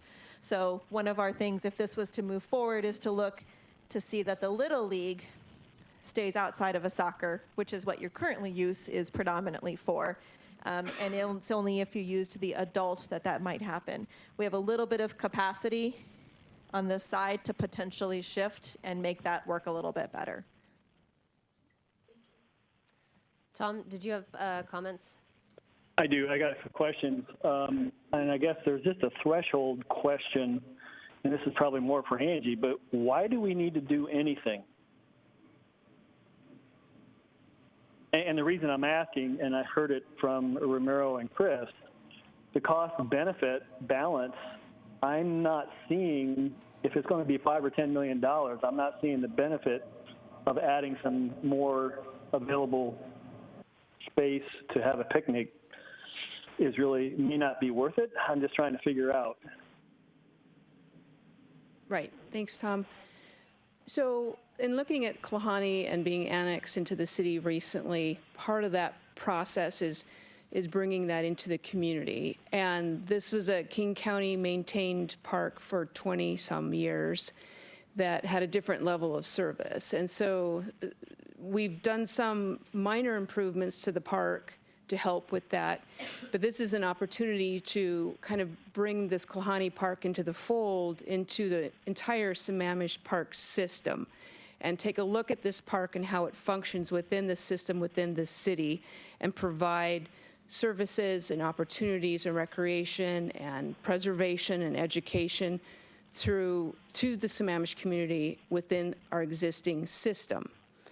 So keeping in mind that our rest of our parks, we've incorporated into Sammamish as a whole since we incorporated as a city. This park came to us just a few years ago through the annexation. So this is the opportunity to look at it through that lens and see what the potential lies within this park and what that would look like. Is that something the community supports? How we would pay for that? So this master plan is a step in taking the Klahani Park and fitting it into our system overall. Doesn't mean we have to build it in 2 or 3 years, but this is a snapshot to take the piece of Klahani Park and put it into the parks system for the city of Sammamish overall. To do the analysis and then figure out if the cost benefit is there for council from a policy point of view, I think. Correct. Okay. Right. Most of our other parks have master plans, and so this is us bringing Klahani up to that same level. Okay, so if we were to go down and choose, okay, that's very helpful. I appreciate that. Is there not an option of using lights and turf in option A or B layout? Because I'm seeing there's 3 layouts, and then C, we add in the lights and turf, but I'm wondering if we can't mix and match. So yes, there is some of those options. One of the key factors in terms of the cricket that we heard was, so cricket is more limited in how it can function because it is more of a ground sort of sport. So synthetic actually makes it very difficult to play cricket. So by overlaying the cricket in the soccer fields, we limit the ability to use turf without severely impacting their ability to actually play cricket on those fields. Having said that, there's some other options we could do that could actually locate one, could actually move a soccer field to be more multi-purpose with one of the baseball fields, particularly in option A. You could relocate a single soccer field. You could certainly, in all of these options, make the baseball more multi-purpose, have a synthetic infield, a natural outfield, have a fully synthetic surface, and make them a little bit bigger to serve more adults. All of those sort of mix and match alternatives is why we do 3 concepts and would certainly be open to looking at. Okay. Okay, so to give you a little bit of feedback, I'm kind of guessing or kind of in my mind looking at the cost between the 3 are roughly the same except for the lights and the turf. So that kind of negates everything but the layouts. The stormwater, I think, is pretty much the same of the 3 options, but probably better than the current stormwater treatment, which is an improvement in any of the 3. Having said all that, I kind of see option A as a good one, but I wasn't familiar with you couldn't play cricket on turf. But I'd like to add the lights and turf is kind of what I'm thinking in that regard to give more use and then look at the cost benefit analysis. So that's my input. Sorry, Sarvinder. So since, like all you're based on the survey, like the most of the people, they like the natural thing. And we talking about putting turf here and putting lights and all.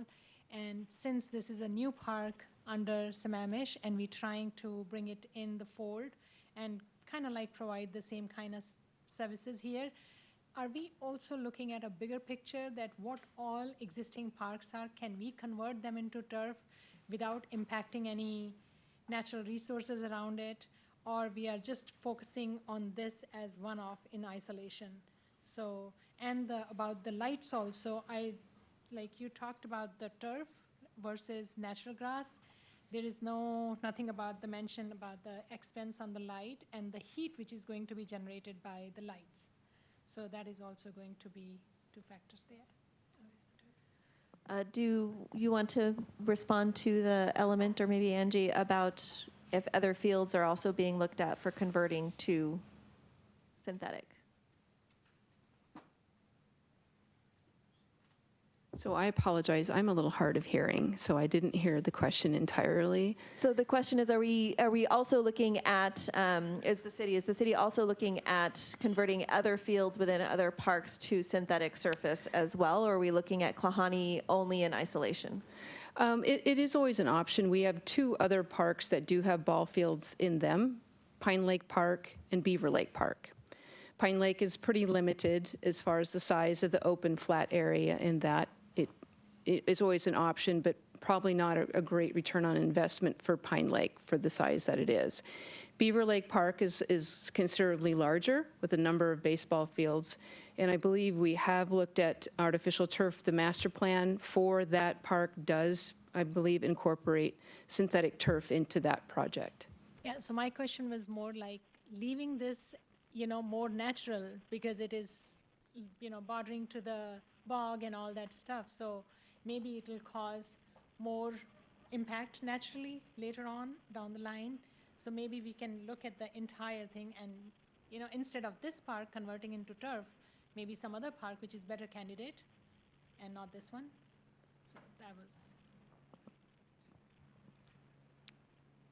Okay, so I have a few questions here. So option A, we've moved the baseball field up, and I do appreciate the comments that I think you rolled up to us relative to the baseball field moving up towards the street and the fencing. And then when we talk about adding fencing in around the backstop, you really kind of change the character of the park in general. So I was there 2 weeks ago and met with some neighbors, and then I came out to the park on my own. And it does have a very open feel. I think it's a split rail fence that's kind of in front there, or no fence if I remember right, and you just kind of walk in or step over the fence. Whereas if you have a baseball diamond right there, it's right there. It gives a lot of separation and breaks up the park to some degree.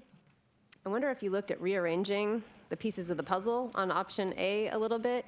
Another concern that I heard from members of the Klahani community was the cricket pitch specifically, and its location between the two fields, where they, based on proximity to the two fields right in the middle, they render both fields then unusable. And because they're there all day Saturday and Sunday, the open space, which I know you now have in concept A, is eliminated in the park currently. So I don't know enough about cricket, in all honesty. I don't know how far the ball goes, but my understanding is that we've had a child hit in the park previously through cricket, and that the balls fly sometimes. And so I think if we could maybe look at other potential rearrangements of the pieces of the puzzle, I appreciate the open space and that we want that, but maybe if the cricket pitch is moved somewhere else, that opens up that community space a little bit better for the use of the fields on the weekends when they maybe aren't programmed for soccer specifically.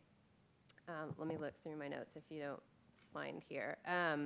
The other thing that I noticed, and I can't see if it's on this one, and I'm bouncing back and forth between concepts here, is there a practice pitch on this one? There would be there's a practice pitch on all of them, and in all cases, the practice pitch is off to the side. So what that does is it opens the field use during the week. They still would typically hold their games on the weekends. So I heard some concerns relative to that as well. The flying balls again, right over there. It's not as far of a distance to the homes through that wooded area as I might have thought. And so I don't know if the city's ever gone out there to watch and observed kind of how far the balls travel. I watched them play cricket. They were on the middle pitch that's forward on the park when I was there. So, they're kind of contained within the park. But I am curious about balls kind of going outside of where they're intended to be. The practice pitch would have a much taller fence, and it kind of goes all the way around it so that those balls, because it's intended just for practice, it's not the game, they don't need the space, and so they would just contain it in a fence so those balls would not fly for the practice pitch in all those cases. Okay. Very good. Sorry, I'm looking through here. So one question I asked specifically relative to natural turf fields when we're talking about what we're putting down on them is that Angie, wherever she's gone, she responded back that we're using an organic fertilizer. So I think that's something, if everyone did not see that email that came back through, that's a good thing, and that we're not fertilizing that field all that often. So leaching of chemicals into groundwater is probably pretty limited based on our use of fertilizer on the field. And then I also asked about weed treatment and if we use any weed control for that same thought that we might have seepage into the ground. And what I was told is that we have spot treatments done. So very little seepage of chemicals are going anywhere. And it's, I think, Angie, once we've used it last year, spot treatments, did I remember that right? Correct. We did, I think in 2016, correct me, Mike, if I'm wrong, but 2016, we did a pretty significant herbicide application because the field had deteriorated significantly. But since then, we do occasional spot application that's, maybe once a month, once every couple months, or if that. What happens if you can get the health of the lawn to where it needs to be, then you don't It have chokes out the problems with weeds. broadleaf, i.e. weeds. So we've gotten the fields to that point. Okay. So very minimal. So one other item I want to comment on relative to using lighting, and I think I'm gathering that there's a tether with synthetic turf and lights, that if we're using natural grass, we're not considering lights. But one comment that I haven't heard is relative to noise pollution. And I do have concerns when we're utilizing the lights in the off-season being rainier, when it's dark, when you need to turn the lights on. Most of the trees bordering that neighborhood there are not coniferous trees, they're deciduous trees. And when we're using the lights, you have leaf off. Leaf off means that you have less of a buffer for noise to travel. And I do, as a parent of 2 young children, I do understand the concerns of the community surrounding that relative to noise pollution. Based on what I've seen, I don't think the lights themselves will have too much light pollution out into the neighbors, but it's the noise pollution that really concerns me with the use of lights. Okay, are we gonna go for another, oh, Nancy, you haven't spoken yet. Sorry, go ahead. Microphone. At the times that I've been to this park, it's felt wonderfully open and welcoming. And I'm just wanting us to be conscious of the fact we're making it by using C or B, we're going to make a dramatic change to the character of that park. And we need to be very sensitive to that. So I've got serious concerns with the synthetic turf and with the lights. Okay, so I know we have some tent cards up again, but I think we've got 3 more things you need to get through relative to questions. So is there anything, you guys want to make your comments? Can we make them really quick so we can get to the next ones? Okay, very good. Hank, why don't you go ahead? I'm going to dovetail a little bit on Tom's comments, and I guess I'm wondering, I'll put it that way. I respect the cricket interest, but all these plans are dictated by cricket. Cricket requires a large amount of space and a long time to play. I'm wondering if cricket is the best fit for this park. If we did not include cricket, we have a tremendous amount more flexibility to structure the fields, to leave open space.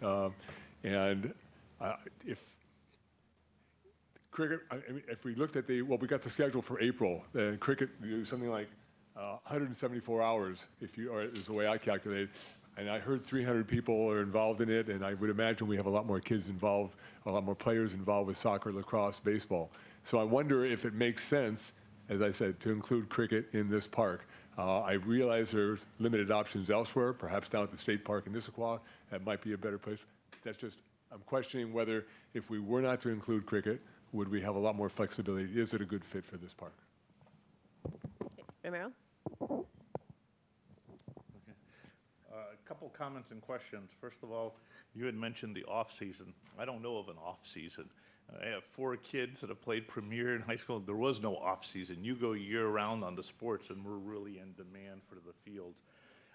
People were asking about putting it close to other homes. Eastlake High School, the fields we put in, or there's Skyline, those community fields. You see the windows of the houses that are over there. We're talking about Inglewood Fields as well going in. So we have done that. Don Jaron, our mayor, lives 60 feet from Pine Lake and the usage of that park that's going on. So that is something we have done regularly. Just to get a feel, I don't think people are appreciating what happens when you put the artificial light in the fields, artificial fields in. A field that currently gets 100 hours a week, with the artificial fields, with the number you gave me, suddenly goes to 150 hours per week of usage. You put the lights on and it's another 50%. You said you go to 225 hours potentially per week. So it's a dramatic shifting up of utilization, which when I saw this discussion come up about this park 5 years ago, 7 years ago, that made sense given what you've heard here of lacrosse, soccer, the baseball, needing more utilizations of fields. That said, options, I'm not for C option, or this last one, or what are we now calling it, C. A and B I don't see that change of field usage. And then why are we doing this? Because I've never gone to play a sport and had a birthday party that's attached to it or picnics. I mean, we're there for the sport and we're rotating to go through. I mean, you've got a lot of parks here, so that bang for the buck, I don't see on this exercise. And I think we need to have that up front if we're gonna pursue this exercise, because if we're not doing more utilization, I think we're just spending a lot of money and disturbing a lot here without need. But if we can do a hybrid approach and we can get that dramatic increase so that we can get kids go, I'd be willing to consider that in an option A where we don't change the footprint of it. Okay, Seth, to close us out. Yeah, I'll try to keep it quick. I would also like to echo some agreement with Hank in that I think the cricket field is the main issue here. But I don't think we should get rid of it without figuring out a place where it can live close by, because the cricket community is really important to this area. And I've heard the love for that field is strong, and I would hate to have something taken away from me like that too. But I think cricket field specifically has more in tune with like an open space park. So it can kind of live in a park separate from Klahani. Ideally, I'd like to see concept B with turf field and lights. I think the layout just kind of flows nicely. I like the baseball field facing away from everybody. And then I think the turf and the utilization would be there. Without the cricket fields, I think it just makes more sense personally. Okay, number 2. So number 2 was the gathering in open spaces, which I think we've covered a fair amount in the discussion of the fields themselves. I think the question you had about what's in each was what I was going to mainly focus on. So I don't think any more discussion from my part is needed if you just have questions. So I think in the essence of time, and I can't really see past your board there. I think we got trail location. Parking and trails were the last 2 topics. So in the essence of time, I'm going to start with Sarah. We're going to work our way around the table, and any elements that you have relative to the gathering areas and family activities, parking capacity and location, and the trails and educational areas, if you can just give your thoughts on that. And Shelby, I hope that doesn't mess you up over there with your your writing. I'm sorry. But I think, it's 8:50. We have a lot of people who are interested in our comments and still probably have to go home at some point, sleep. So, not us. We'll be up here for a while longer. So, okay, Sarah. I think there's a lot of gathering areas in Klahani outside of Klahani Park. There's they've got the pools, the pocket parks. There's a lot more access for a picnic shelter and that stuff elsewhere. I see the playground, could it be improved? Yeah. But I also think if you're having sports programming and birthday parties at the same time, the parking's going to be off. I mean, it's already bad enough when there's stuff going on. So I just don't think that having a lot of gathering area at that park is necessarily a necessity. I don't really have a comment on trail location education. It's kind of out of my purview, so. You don't carry your baseball bats down there? No. No, I think my comments were covered earlier on. I'm concerned that there'd be too much of an extension of the trails. I think we should try to keep a limited trail usage there. And my only comment is that we keep the trails away from the bog. All right. In terms of the gathering areas, I think when designing parks with sports fields, most kids who are playing sports have siblings. So having areas for the siblings to play as a parent might be more critical than anything else. So I appreciate that there are other gathering spaces, but I think a lot of this incorporates that ability to have a place where you can take the younger siblings or whatever. So I think that's still important. In terms of trails, I would agree. I think we need to look at keeping the trails away from the bog. While I think it is an educational opportunity, I think we need to be careful because I think someone who spoke, they had a good point. I don't think we can police that area the way that we would need to, that if we open it up, that the benefits of the education would probably not be as high as the potential risk to the bog. So I like the ideas where we can take the trails that are there, maybe relocate a couple of them to pull people away from the bog. But I do also like the idea of connecting some of those existing trails into the rest of the city, right? So that as we look at this, this should dovetail into the transportation master plan that we don't have, but that from a multimodal perspective, if you can connect things into the rest of the city through trails and things like that, I think that that is just a huge benefit for everyone. So that would be what I think there. I think that just in terms of, why do this, I think protecting the bog is part of it, and we heard that right now the stormwater management here is not where it needs to be. So all of these options will improve stormwater management, and I think that's critical to the bog. So we have to at least look at that. I think that we should be sure that we have levels of service for all of our amenities in the city, not just for our roads. So another reason to be looking at what we do. Now, what we do, we need to make sure we're doing the right things, but just saying we don't have to do anything here, it's just fine. I heard Angie that, we have a pretty high standard for our parks in this city, and so we should make sure that this park meets those same levels. So I think that to just say we shouldn't do anything, I think that this park should be given the same care and attention that all the other parks have. So thank you. I agree with keeping the trails out of the bog. Improving the stormwater is all important here. I think having a gathering spot is important in a park. They do have Shakespeare in the Park here at Klahani. I don't know where else you would hold it in Klahani for something like that, and perhaps they would like to do more of that. So I think that's important. I'm very concerned about eliminating cricket from Klahani because I don't know where they would go, and I think it's a really important thing to serve all ethnicities within Sammamish. And I'm for a natural field rather than turf for multiple reasons. Expense, I think putting a vault in underneath with stormwater is problematic with the bog. I understand need for more fields that are artificial, but I think it needs to be elsewhere. Thank you. Limiting my comments to the parking capacity.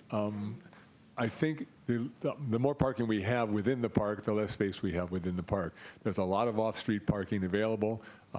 There's the overflow at Challenger Elementary immediately next door. Yes, it requires you to walk a little further. I always think it's curious the irony of people going to the gym and trying to park real close to the front door so they can go sweat for an hour. So it's the same kind of thing. Yes, I realize there's equipment that needs to be moved around as well, but I think that I think I would be in favor, I guess, of less parking within the park and utilizing the existing parking that's available outside the park. So the gathering areas and family activities, I agree, having a place for siblings to play is key, as Councilmember Stewart said. I have a younger sibling, and every other time there's a softball game, somebody's on the jungle gym at whatever school or park we're at. So that is important. I also appreciate Councilmember Stewart's comments relative to the stormwater ponds and facilitating those, which leads me to one more question. How often do the stormwater ponds overflow into the bog? I don't know that we have specific data on how often it overflows. We just don't. What I can tell you is nowadays you have to assume to the 100-year storm and detain everything. Back when they were built, we just didn't have to do nearly as much. So they're just simply smaller. Okay, I guess I'm curious, like once a year, not every, once a decade. I'm just curious, like what, if we're going to do this park and try and update our stormwater ponds, which I appreciate that thought for protection of the bog, how often does that event occur? But we don't have that information. We can go back and see if there's any sort of anecdotal that maybe is known, but it's not documented right now for how often it overflows. I will also say it's not just our facility, but remember it's also the adjacent schools overflow into here. So when it does overflow, They all overflow. Gotcha. Okay. And then relative to the parking lots, I do have a question. Is there a requirement if we redo the park that we need to add additional parking? Is that a requirement? So there's not necessarily a set code requirement associated with parks themselves. Anjali's nodding her head. That's a correct statement. So generally what it looks like, and as you get into a SEPA process, how much capacity are you adding? Is there a traffic improvement concern and a traffic analysis report that maybe needs to get done because there's a high level of concern about traffic or parking? That's usually when you would start to sort of take some improvements or decide if you need to do something more. There's no specific code that says with this square footage of park you need X number of stalls of parking. It's more related to the use. Okay. Well, and I asked for a couple of reasons. I mean, I appreciate the thought of not hauling equipment to further away. I know there's a ton of street parking there too, but I also know from having my kids play little kickers soccer there that little kids aren't going to walk very far. And then if you park on the wrong side of the street, then you're crossing a street. I recognize there is a crosswalk up there, but I also know that when I visited the park, I didn't use it. I walked right across, right? So maybe what we need to look at too, if we're not going to increase the footprint of the parking lot, is mitigation for additional pedestrians that could be parking along the street for safety purposes. Okay. Street mitigation. Yes, some, Works out of here. it would, but it doesn't mean that it couldn't be connected, so. That anyway, because you're never going to build enough parking.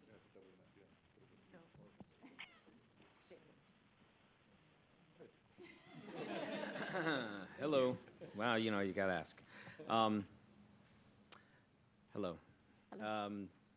So I'm going to just speak broadly about, and again, I appreciate everything you've put out here, and my family uses the park frequently. So you know, we live next to the park. So I'm going to phrase my comments this way. I'm not in favor of turf. I'm not in favor of lights. I'm not in favor of additional parking. I'm not in favor of new trails, and I think we should leave the footprint of the park as is. I think if we are going to spend money on this park, we should invest into the bathroom, make it ADA compliant, things like that. Kind of looks like a bunker right now, cinder blocks, a little freaky. Playground equipment upgrade, that'd be cool. And then the stormwater retention. You know, obviously the bog is, you know, something I feel a person, just as a council member, as a Klahani resident, I feel a certain sense of let's not screw that up, you know, and if we can spend some money, let's spend some money on that to try to figure out how to preserve and protect that. So stormwater, bathroom, playground equipment. Otherwise, I just think we should just leave it alone. But I mean, I think you've brought some really important aspects of what we could do to the park and what a park could be. I just think we're severely limited by the roads and by its location. It's abutted to on three sides. Well, really four. You got the road, you have the Challenge Elementary School, and you have the bog. I mean, there really isn't a lot of three things you really can't deal with, right? You can't go any farther than that. So you're working within a very fixed footprint, and you come up with some really unique designs. Honestly, I love aspects of all three of them, but I think the fiscal impact, just fiduciary responsibility from this position, makes me wonder: are we spending too much time and money on this park where it could be spent on other areas? I don't know. That's my initial inclination. It's something my family and I are just visiting with my fellow neighbors, trying to figure out what would be best. It's a really well-used, well-loved park as is, and I wouldn't want to do anything that's going to disrupt that at all, and that includes maximizing its usage. I think that there's a point in time where you start talking about maximizing usage that has diminishing returns, and to me, that's what this would become if we start trying to put lights up and AstroTurf and trying to really, you know, maximize it. We should find ways to, you know, get more use out of it, but to maximize it and lights and turf, I think that is going the wrong direction for the park the way it is, given its boundaries and given its connection to the neighborhood and its history. So, thank you. In relation to trails, I think a lot of what we heard today has been in regards to keeping the trail footprint as limited as possible, especially in relation to the area around Queens Bog. So on concept alternative 1, which is the lightest touch on trails, excuse me, it's still highlights some informal trails that exist within the wetland boundary, and I wonder if it would make sense, given the sentiment that we've heard, to work to limit that somehow. I don't know how feasible that is. If people are going to walk where they're going to walk, but maybe set that as a goal if we do want to limit the trail footprint around the bog. Additionally, this is outside the footprint of the park, but the crosswalk connection to Beaver Lake Park is highlighted. And personally, with the existing conditions, I've had some trouble making that crossing 32nd Street to, I think, 244th it is. I'd like to see some sort of improvement there because especially in the dark, I've had some trouble making that connection. As far as gathering places are concerned, I think I'm echoing some comments on there are other parks available, but I would focus on making sure the play areas are safe. So any upgrades to help in that fashion would be appropriate. I'm very cautious about expanding the trail network. There's already a large trail network, and if we're not achieving any major connectivity victories, I would leave that mostly alone, just make sure they're safe. Finally, I'd like to take a holistic look at our available active use park system and see, is there another location, maybe Beaver Lake, that is more suitable for turf and lighting?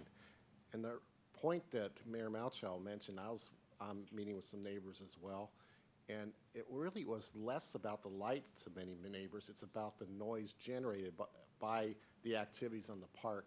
And as you get to the winter months, deciduous tree leaves fall, and you're going to hear a lot of noise. I was standing on a porch with a green belt and with full foliage just a couple weeks ago, and you could hear a lot of noise and fun from the cricket games going on.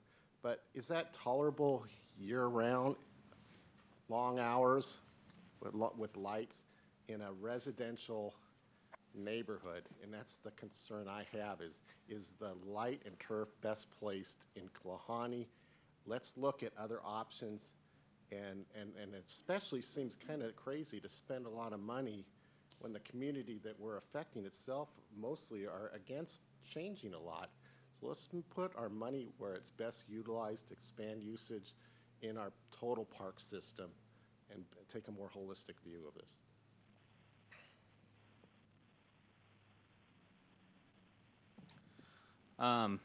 So I was going to speak to two things, but now I'd like to speak to three things.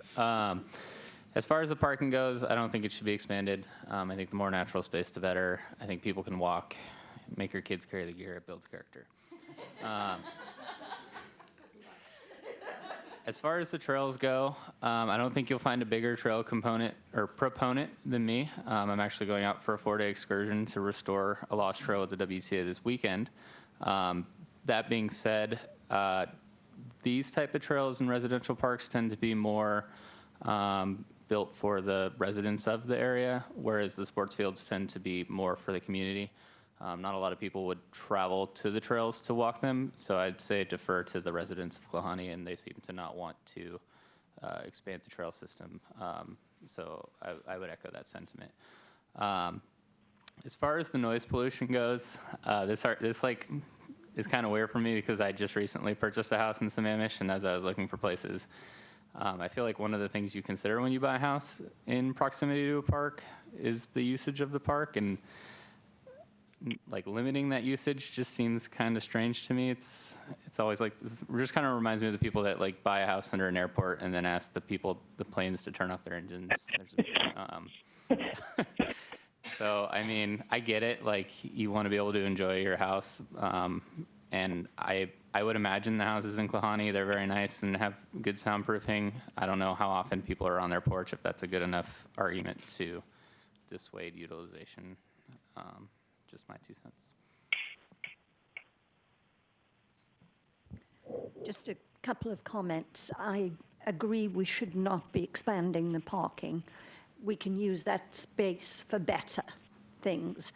I also feel strongly we should not be expanding the use of the trails in the bog area. And thirdly, I think the upgrade of the stormwater system is essential for Queen's Bog. And as far as the alternatives, I think we have a lot to talk about. One consideration I would ask if we can see, is there an alternative place for cricket? Cricket is a huge space need and time use as well because the games are so long. So if there is a possible alternative, that would be good to know. Thanks.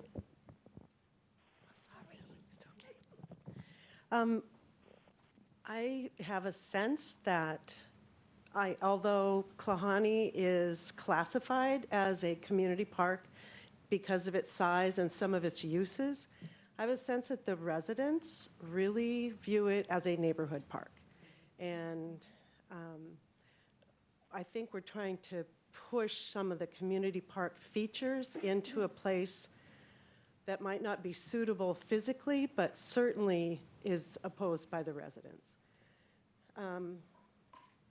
I also heard residents asking for gathering spaces, and we've heard some good justifications. I also want to say the gathering spaces are not impervious, and they're allowing filtration of water, and they're adding to the stormwater cleaning. I also think that the jewel of this park is the bog.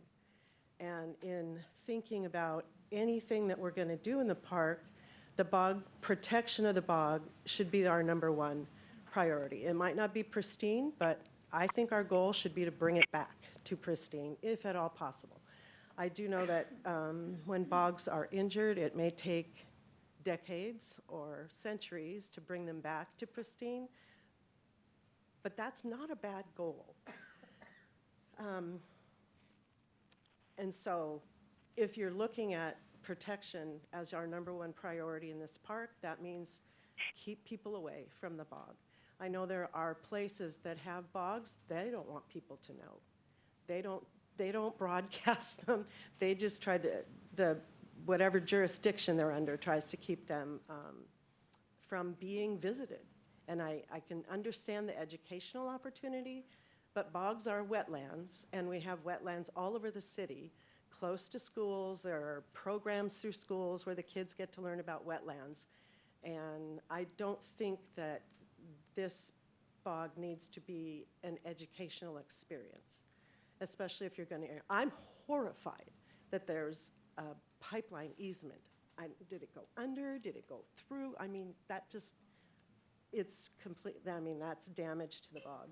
The other thing I wanted to say that not many people have mentioned is that Concept A with the small parking lot includes a good-sized space for community garden / pea patch. And that, again, is another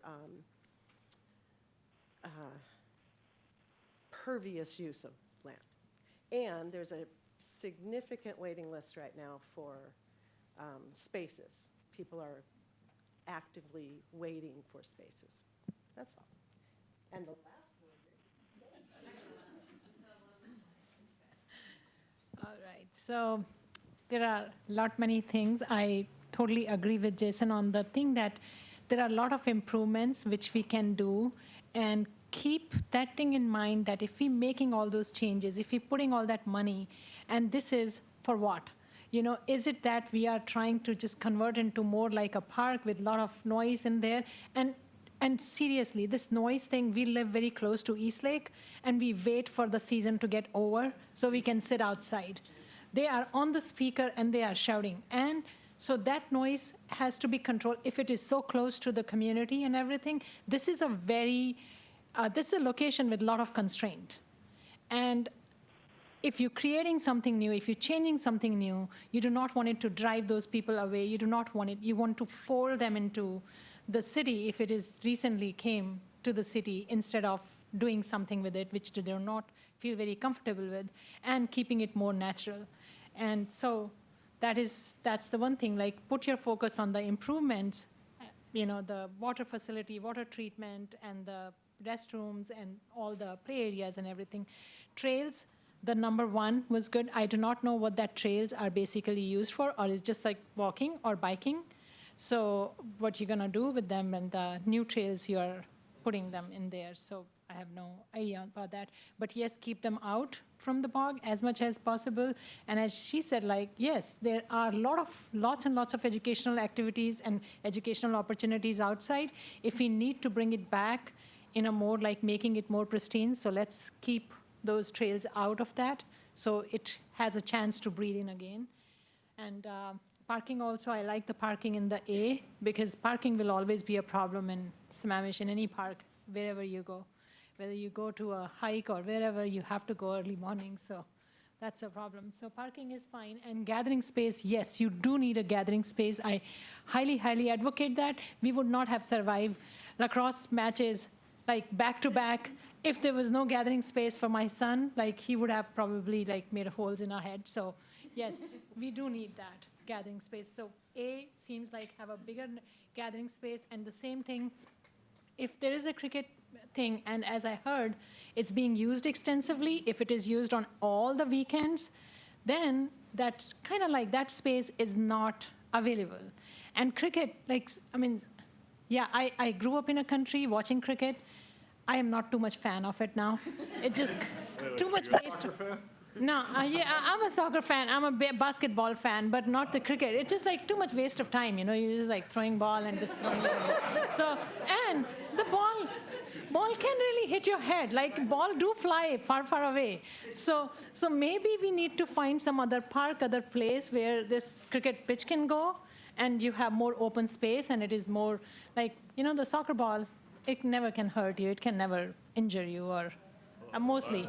Most likely. Not as hard as cricket ball, like, trust me. So, yeah. Okay, Tom, you get the last word. All right. For the gathering spaces, I appreciate it, and I think they are a good thing. And with my family growing up, they have come in handy, I know.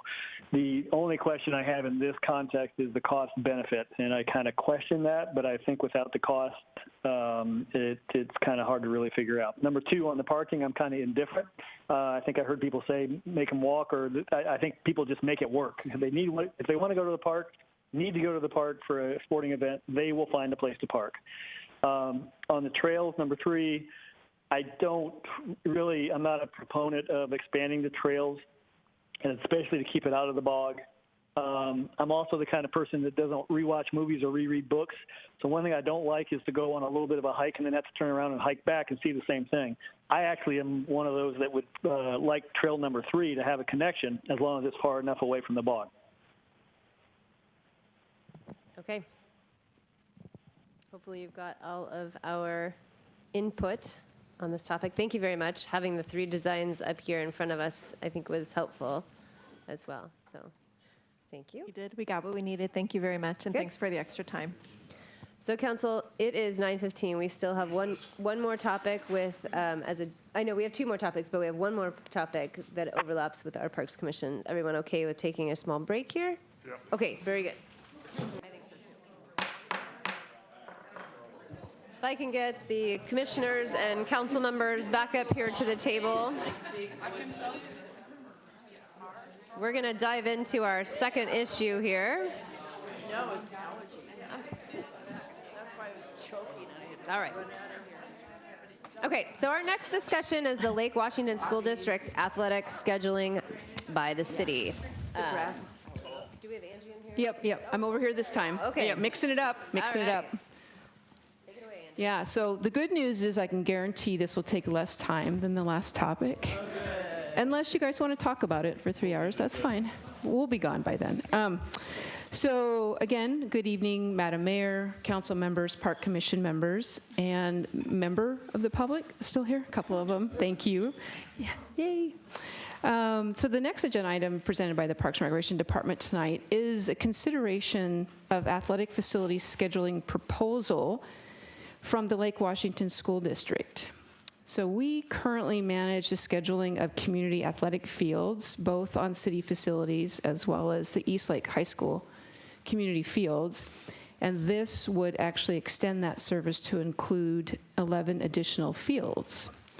I am actually delighted to introduce Chris Jordan, our recreation manager, who will be walking you through the proposal this evening. And this is his first council presentation. Yeah, right? I think you're done. You don't even have to present. Take it easy on me now. So I also wanted to mention that this actually was presented and recommended by the Parks Commission during their May 1st meeting. So they're actually kind of sitting through this again tonight. But I'll see if they notice any of the changes in the presentation. But tonight we're asking for council's support to accept the proposal. And if we kind of get head nods from the council tonight, obviously we're study session, so there's no motion involved. But if we get head nods from you, we'll go back, talk to Lake Washington School District, who's proposing this, amend the interlocal agreement, and then come back to you in a formal agenda item for approval from the council with this. So with that, Chris, take it away. Thank you. Good evening, commissioners and council members. I'm here this evening to present the proposal on Lake Washington School District and athletic field scheduling. This presentation will dive into several key aspects, first starting off with Lake Washington School District proposal, then the history and partnership with the district and surrounding cities, then the in-depth look at the 12 athletic facilities, then discuss the pros and cons to the proposal, and then finally receive direction on the proposal.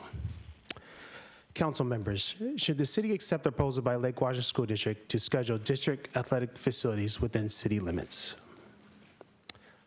Lake Washington District's approached the city to begin scheduling all community use at the 12 school athletic fields within city limits. There's 2 fields at East Lake High School, which are the baseball and softball fields. There's 3 fields at the Inglewood High School, which is the baseball field, the softball field, and the football field with the track. And then there's 2 fields at Blackwell, 2 fields at McCullough, 1 field at Smith, 1 field at Carson, and 1 field at Meade, which is under construction, which are all-purpose fields or all baseball/softball fields.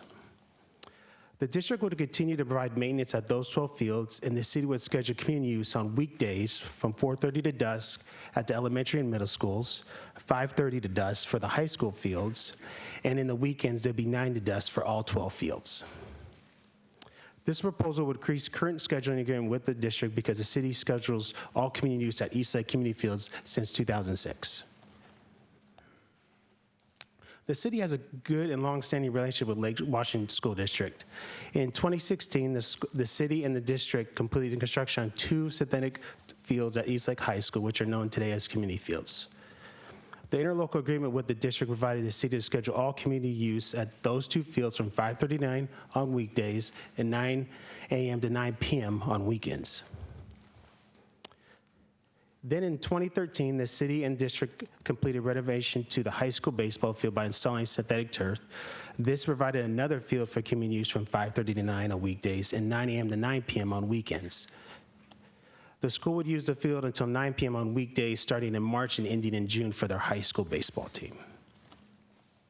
Finally, the city contracts summer sport camps at Lake Washington Fields, which include the fields, the tennis courts, the track, the indoor gym, and the common space. Currently, there's 2 cities that have partnered with Lake Washington School District with the scheduling all school athletic fields within city limits, except for the high school stadiums. Redmond began scheduling schools fields in fall of 2018. There is no hourly charge to the fields and only charge a $10 processing fee for each contract. Also, maintenance is handled by Lake Washington School District. Kirkland has been scheduling Lake Washington school fields for a while now, since 2002, and Kirkland provides maintenance for 11 fields out of 37 school fields, which are partnered during original construction or upgraded on the fields. Fields are maintained by district are charged only $1, and fields maintained by the city are charged $7 an hour. Now we'll look in depth at the 12 fields within the proposal.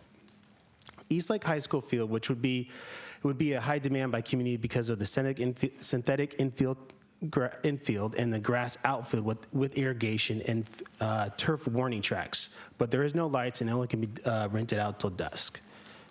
East Lake Junior Varsity Field would have moderate demand by the community because of the dirt infield and grass outfield with no irrigation. Most of the usage would happen in spring and summer months. Inglewood Middle School has 3 fields that receive moderate demand by the community. The baseball field is a dirt infield with a grass outfield. The football field is a grass field with a dirt track. And the softball field is a dirt infield with a grass outfield. Oops. And there's a possibility for field upgrades which are identified in our priority in our Parks Capital Improvement Plan too. The 5 elementary schools would have a mild usage rate because of the size of the fields and the condition of them. Blackwell has 2 fields, the all-purpose field, which is sand-based material, and the baseball field is a dirt infield with a grass outfield. McAuliffe has 2 fields. All-purpose field is a sand-based material, and the baseball field is a dirt infield with a grass outfield. Smith is an all-purpose field with a sand-based material, and Carson is an all-purpose field with a sand-based material, and then also Meade Elementary is an all-purpose field with sand-based material, which is currently under construction, and most likely will, after construction of their new elementary, will be installing a all-purpose sand field in front. If the city took over scheduling, the district would establish a rental fee for East Lake Varsity Field, and the rental fee would be returned to the district to cover maintenance and turf replacement. Also, currently, the district does not charge a fee for the elementary and middle schools. The city would only be allowed to establish a processing/administration fee associated with scheduling these fields. The pros and the cons for the proposal. The pros for the city to schedule district fields is having a standardized procedure where shared constituents can go reserve the fields. Additionally, it would be easier for the public to contact one source to schedule a majority of the athletic fields in the city rather than inquiring into each school individually about the availability. Also, launching our Perfect Mind software system in late 2018 streamlined our procedures by allowing the public to view availability, book, and make payments all online. Also, accepting this proposal would strengthen our partnership with the district and provide field improvement opportunities, which is the same model Kirkland has done. The cons. The cons to the proposal of the district would still provide maintenance to the 12 fields. Their level of service to the maintenance is different to the level of service we provide for our city fields. Another con would be additional staff time for myself and facility assistant Annalise during the priority scheduling process, which happens 3 times out of the year. So with that, that kind of wraps up the general proposal. And again, we're just getting direction from the council if we should continue discussions with Lake Washington School District. They came to us with this proposal. Redmond and Kirkland do it already. It fits into our program. We have the staff, we have the software, and it kind of opens the door for continuing that relationship with Lake Washington and working with their facilities. And if you're agreeable to this, then the next question we have for you is, should we charge the $10 processing fee when we're working with these groups? So I'd just like to open it up to discussion or questions and comments. Councilmember Stewart. Yeah, so I was going to ask if the processing fee that we could charge, would that be enough to cover the staff time? Right. Not to the penny, but just in general, right ballpark, pun intended. So Chris has that information, yeah. Yeah, so probably not. We're looking maybe once a week, maybe 4 times a month. We do an hour, so 4 hours a month. We're looking at that, and if you do that, calculating probably 72 hours out of the whole year, it's around $2,300. But we're only looking around probably 15 user groups, because a lot of the elementary schools, the middle school's okay, but a lot of people don't use those elementary schools too much because of the sand base and the size. So we're only looking at 15 user groups with maybe some additional drop-ins from families and stuff to rent out for parties. So, and you're looking at only $10. It's probably getting up to maybe $200, $250 so to cover. But the cost that you just named isn't really a huge cost. No, anyway. it's just staff time. But I mean, this is estimated because with our new online system, it could be everything would be covered, because usually the main groups that we're serving now, we're already serving them in our party scheduling. So just adding a couple hours for myself during the process. But after that, they kind of know their schedule for the months and stuff. So the other question I would have, so I like the idea, because as a user group, right, being able to have one place to go just makes so much more sense. The one question I have, though, is if we did partner with the district to improve the fields, particularly at Inglewood, after that improvement, would we be able to charge a similar fee as we do for other city facilities? Right, so I think when the city enters into an agreement for capital investment that's pretty significant. And at that time, there is a conversation about, on the other side of this, what does that look like? So we'd mend the interlocal agreement at that time with that agreement. And it depends on how much money each party is kind of putting into the project. Is it 50-50? Is it 80-20? So we can address that during that time. Because I'm okay with not charging for these fields just because having used them. Seth, to your point earlier, some of those fields are the ones that cause more injuries because of the condition of the field. So I mean, I'm fine that there's a cost differential there, but if we did get them to a similar level of service, if you will, then I would think we would need to make the fees be, again, on par so that we don't have higher demands and inequities that way. So otherwise, I think that's a great idea. Thanks. Romero? Yeah, going back to your cons, the second bullet, you have some additional time for staff during priority scheduling process. So if we're doing it now and you're giving it to them, I guess I'm having a hard time figuring out, shouldn't there be a lot less time from our staff involved in this process, even at priority scheduling? Well, basically, during priority scheduling, we're looking at the number of fields that we have. This would add another 12 fields to add into the calculation. So it just extends the staff time a little bit in the process. But whose process is it? Isn't it under this example that they're going to be doing the scheduling? Or? No, we do the scheduling. We would be doing the scheduling. Correct. We're taking the scheduling from them. So it goes from them. Each school right now, like a user group will call the admin and say, hey, do you have anything on Thursday evenings at 6 o'clock? And then they have to go through the calendar. And so individual groups are dealing with each school to schedule facilities.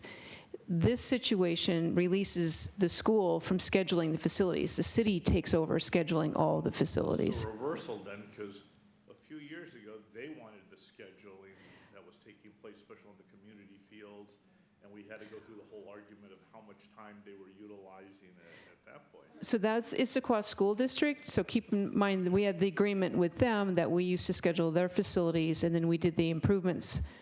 It came time to do the improvements again on the community field, and they wanted to take back their scheduling when Issaquah School District has done that.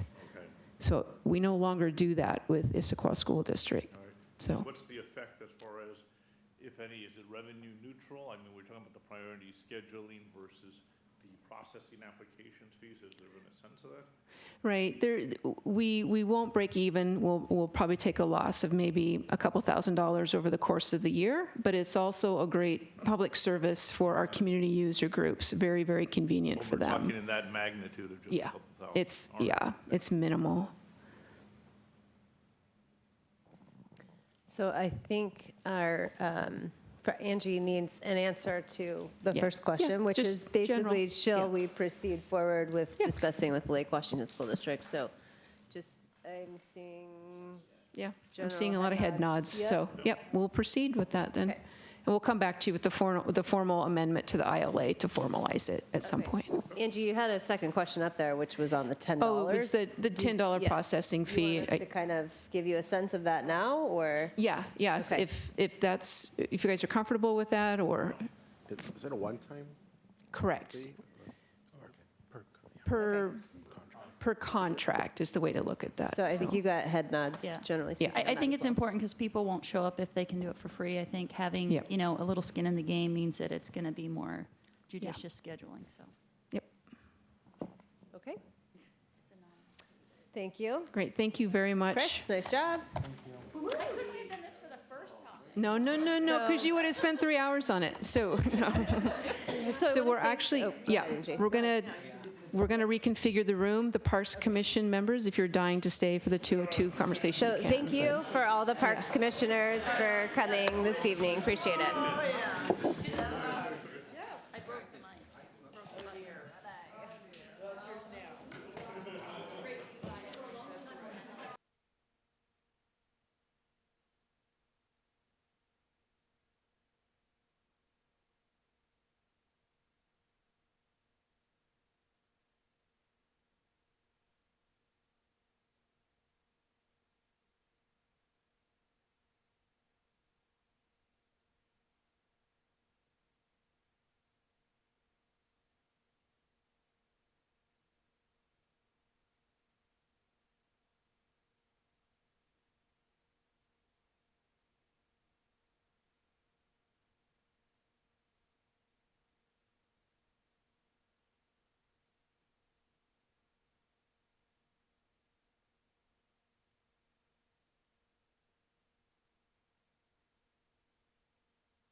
Can you hear us, Tom?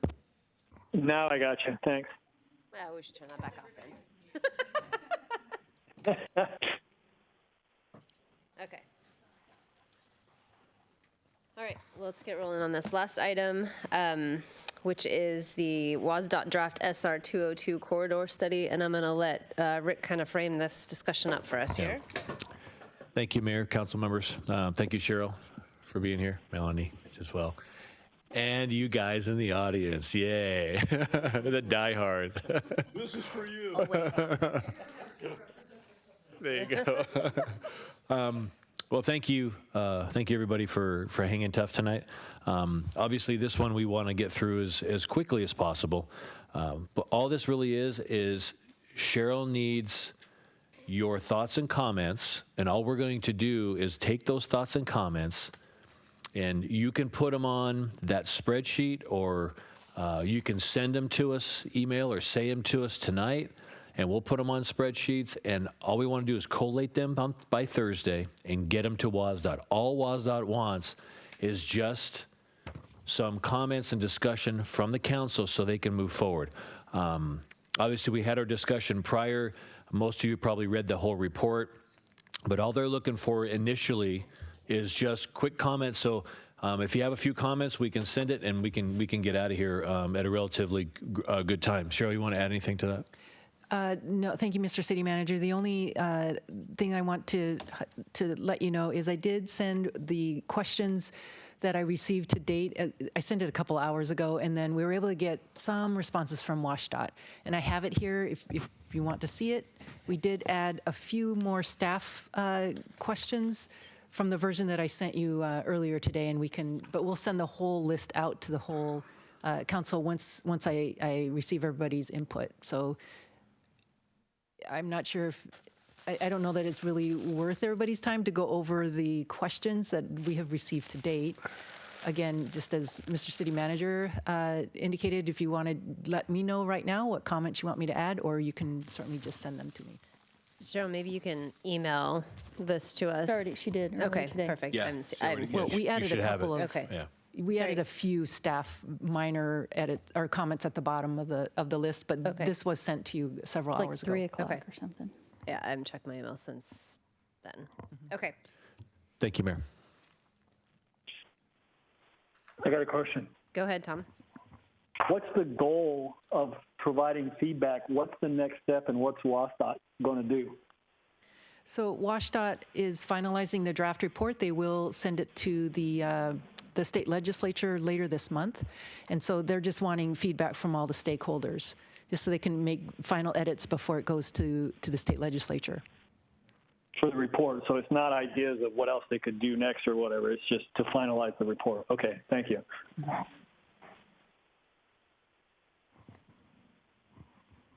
Okay, I don't see any more lights on. Does anyone have any comments that haven't already been provided? Councilmember Stewart?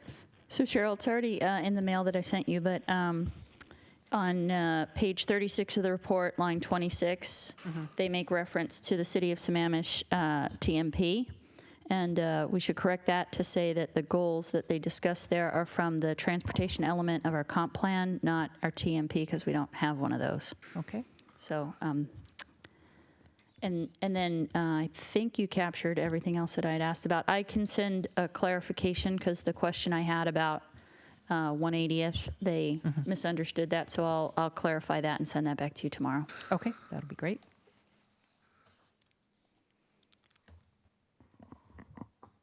So if there's no others, at least tonight, please go ahead and email any remaining comments or questions to me, and I'll make sure that they get to WashDOT.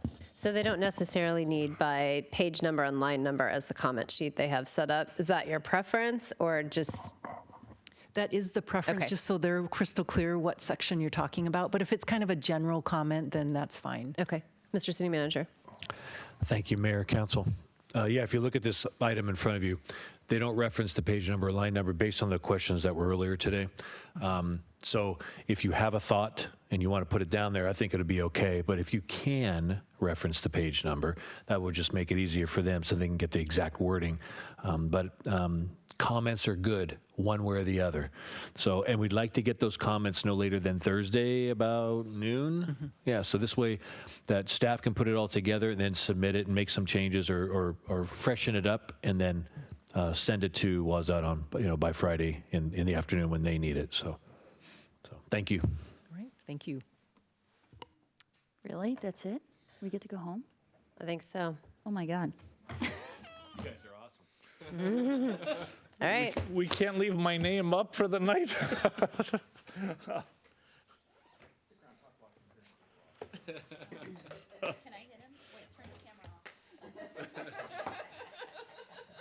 Thank you, everybody. Thanks.